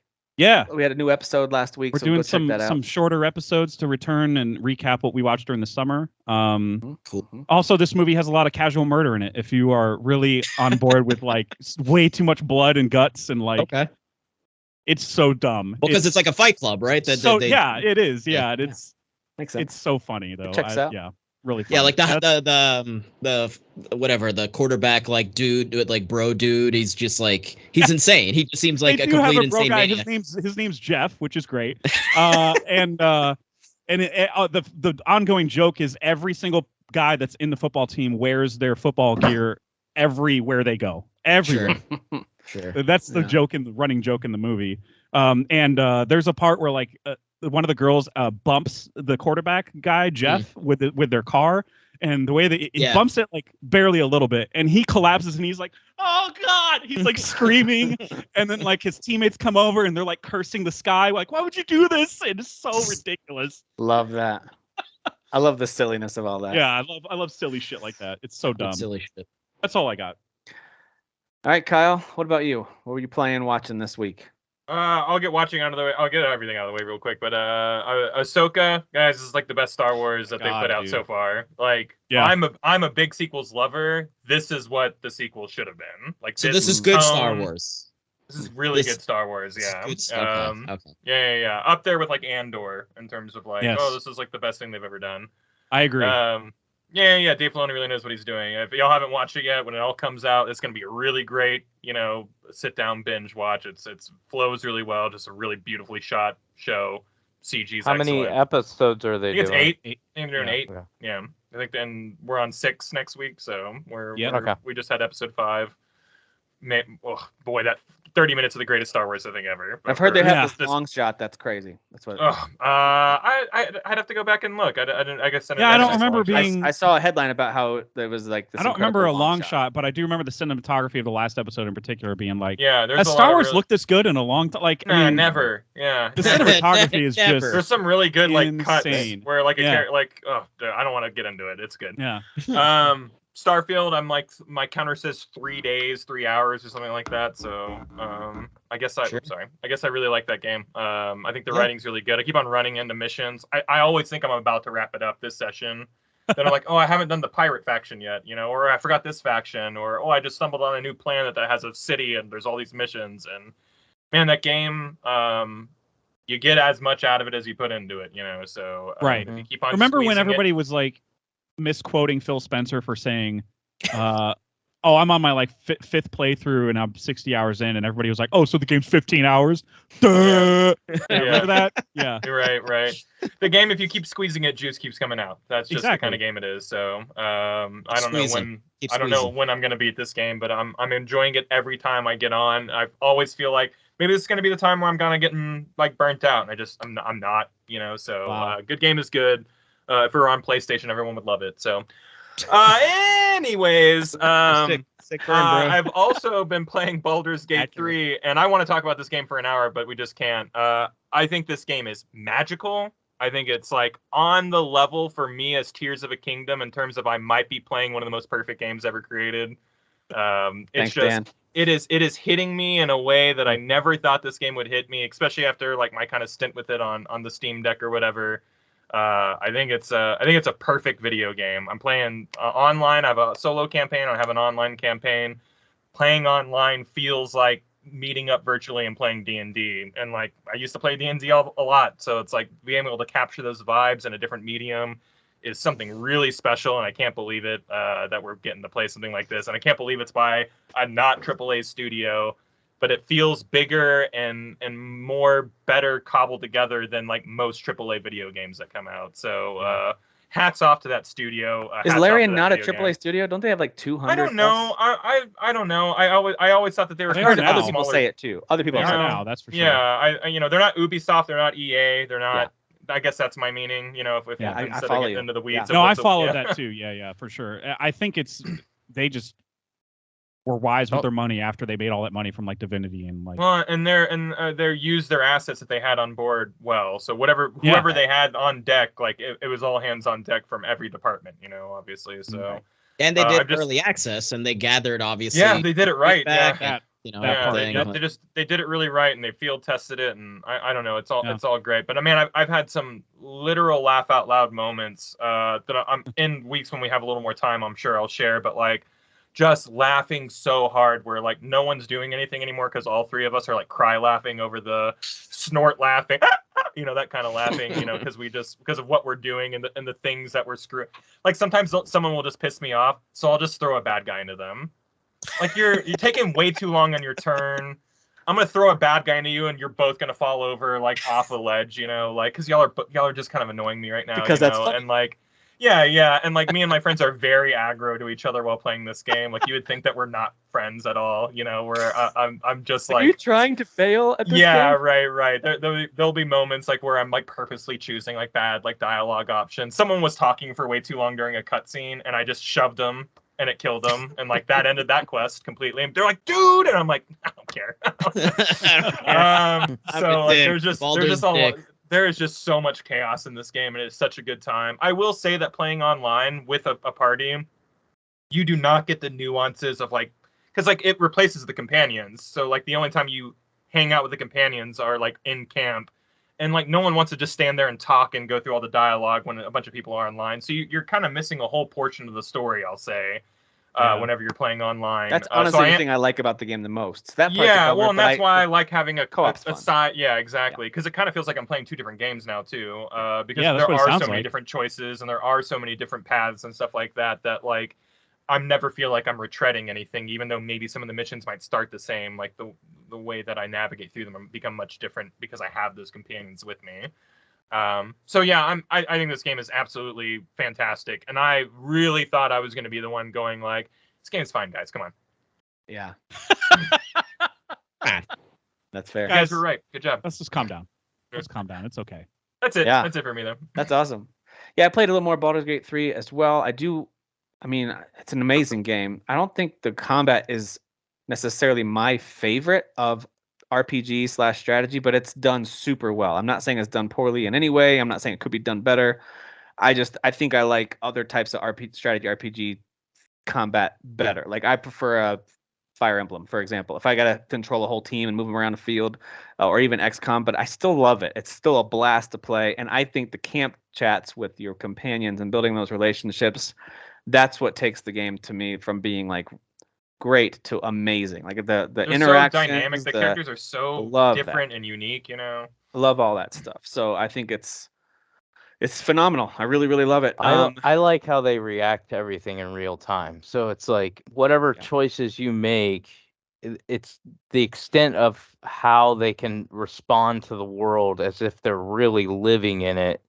And yet all of it's technically scripted, like, right? So that somebody had to think that might happen. So now we have to have a response to it. Yeah, true. And I love that. I love like how they get mad at me for decisions I make or whatever the issue would be. And that was why it was so special to me, to the point where I did kind of when Kyle was describing Starfield, that's when I was like, yeah, what he's doing with Starfield is exactly what I did with Baldur's Gate. I could have beat Baldur's Gate like a few days before, maybe even a week before I ended up finishing it. It's because I kept going through like my missions and going, oh, you forgot to deal with this issue. I need to go back and see how this resolves or how it plays out. There was a few I left because I was like, either I was too far gone and I forgot about it, or in my opinion, I was like, it's not that big of a deal. But maybe on my second playthrough, I'll be like, that was stupid. I know there's definitely stuff I did that I was like, first of all, I killed a character I don't want to kill. And then there's other characters that never even joined my party that I know could have joined my party that I want to join. So there's so much that can change. And I just think it's a credit to how detailed this game is. I've never personally played a game that's ever gone above and beyond. And I like how the game never tells you no. Like I'm very push happy. So if I can shove you, I'm shoving you. And if there's a cliff behind you, you're going off of it. Like that's just. Dude, don't stand near the flight of stairs with Kyle around. He's gonna. Dude, absolutely, yeah. So I went up to someone and shoved them, and there was a quest-related item on them, but that character's gone. And the quest is just like, you can't finish that. I'm like, okay, and I just went on to something else, okay. That, and the quest wraps up. It's like, well, it doesn't say you failed. It's like, well, you can't get that item anymore, so that's just off the table now. I'm like, all right, well, I'll go to the next thing then. So I like that the game doesn't say no, and I like that it enforces that I can just push everybody if I want to. Sure. Yeah, so I do like that. I think it's more challenging because there's so many other games I'm trying to juggle alongside it. That's my biggest struggle with it. Yeah, same. So I want something off my plate so I can focus on it more. And it's just it's not a Baldur's Gate 3 problem. It's not a criticism of the game at all. It's a too many other games that I'm very interested in problem. So I'm trying to finish up other games that have been installed that I want to wrap up. And I know I joke about it a lot, but I freaking love Dave the Diver, and so I'm trying to finish that game. That game is so fun, and they actually do have a really cool way of having you explore and unlock more abilities. I keep unlocking more stuff. I'm probably like 20 hours into the game, but a lot of that's because I also don't mind like going and just doing a whole day of just fishing and catching more ingredients to improve stuff in the sushi bar and whatever. So, but there's farming and you're raising fish, and you have this little fish hatchery where you can go and like raise fish to sell and or use in your sushi bar. You can keep upgrading the bar. You get a whole other civilization that you now connect with and do missions for, and do seahorse races and mini games down under the sea. Big boss battles. Huge boss battles. There's this guy named John Watson who's this environmentalist who keeps destroying the environment, trying to stop you from destroying the environment. It's hilarious. He's attacked me like 5 times. So I just think that game's really funny. So I'd like to get that off my plate. And I'd also like to finish the main story of Starfield, which I'm now at like 25 hours in. I'm at level 17, and mostly just I've spent a good chunk of time doing side stuff in the cities, and I probably need to like focus in a little bit more on the story. But there's some story stuff that when you finish like the Into the Unknown quest line, you get a new gameplay element that they add in, which is kind of expected but still really cool. So there's some cool stuff there, and the City of Neon is great. I do think that's their best designed city, although the other ones are fun too. I like the Western Town. I like Aquila or whatever it is. Aquila's the cool. Western Yeah, Town. the Western Town. Yeah. It's my fave. So I think Starfield is absolutely amazing. Like that to me is right now just capturing a great combination of open world decision making, impact on the world, the missions that you run. I do think, yes, the characters' eyes do sometimes look like they're dead inside. I get it, but I'm still really enjoying the character development and relationship, and just like you were talking about, Derek, with characters responding in Baldur's Gate 3, same thing's happening in Starfield. As you do something, whoever your companion is with you in that moment, they'll definitely let you know what they think about it. Yeah, when I was doing the UC missions, I had someone who just hated the UC, and everything I did, they were like, "I'm mad," and I'm like, "Then just go to the ship, you know, get out of here. Go. I have to see this through. I gotta get that penthouse." Yeah, that's why the best companion to keep with you is the robot. Keeps commenting. The robot is every... the best companion. Vasco, yeah. Keep Vasco with you because he'll never judge you. He's just your loyal servant. I might have to take him because the guy I have, he doesn't like anything mean I do or bad, and I like to do mean and bad things.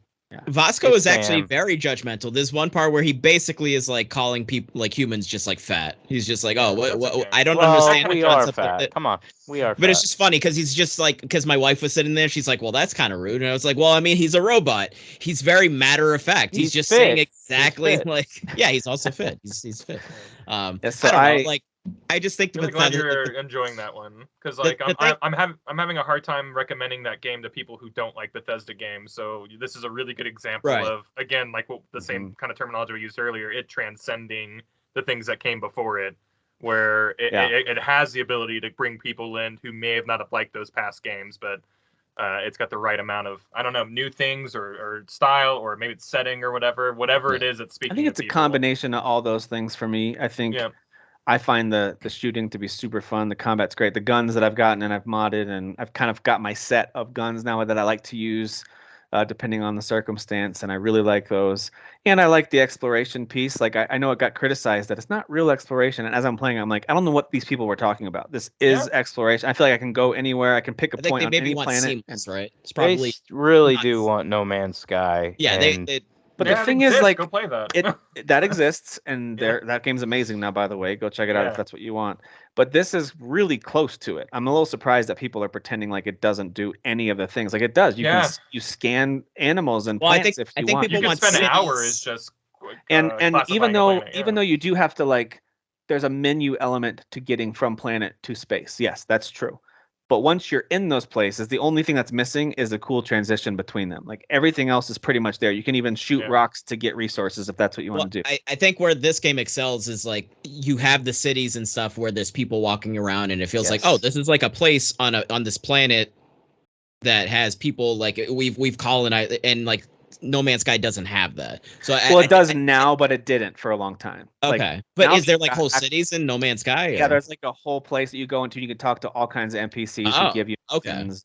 Yeah. Okay. And there's factions and all kinds. So then I guess people just don't even know that. They're just like, oh, I want to cherry pick the things from each game and make this amalgam of this game, you know. And it's like, it's not done as well as nearly as well. Starfield's done very cinematically with characters you care about, tons of voice acting. And No Man's Sky is just text based, and the characters aren't that interesting, and they are. People didn't realize that No Man's Sky was just doing what Larian was doing, and they put their game in early access like 7 years ago. Right. Basically what happened. So I freaking love Starfield. I'm actually really digging. I'm interested in the mystery too of what's happening, and I really, really love it. And then played a little more Tears of the Kingdom, but not much more to update on outside of that. But mostly trying to finish Dave the Diver, Starfield, Baldur's Gate 3, trying to balance those games. It's crazy. It's a little too many games. And now Lies of P looks so awesome, and I can't wait to play that. Telling you, it's legit. It's legit. Yeah, there's a lot of problems. That's okay. It's a good problem to have when you're trying to figure out which amazing game to spend your time with. That's a good. Not bad. 99 problems, but F-Zero ain't one. Boom.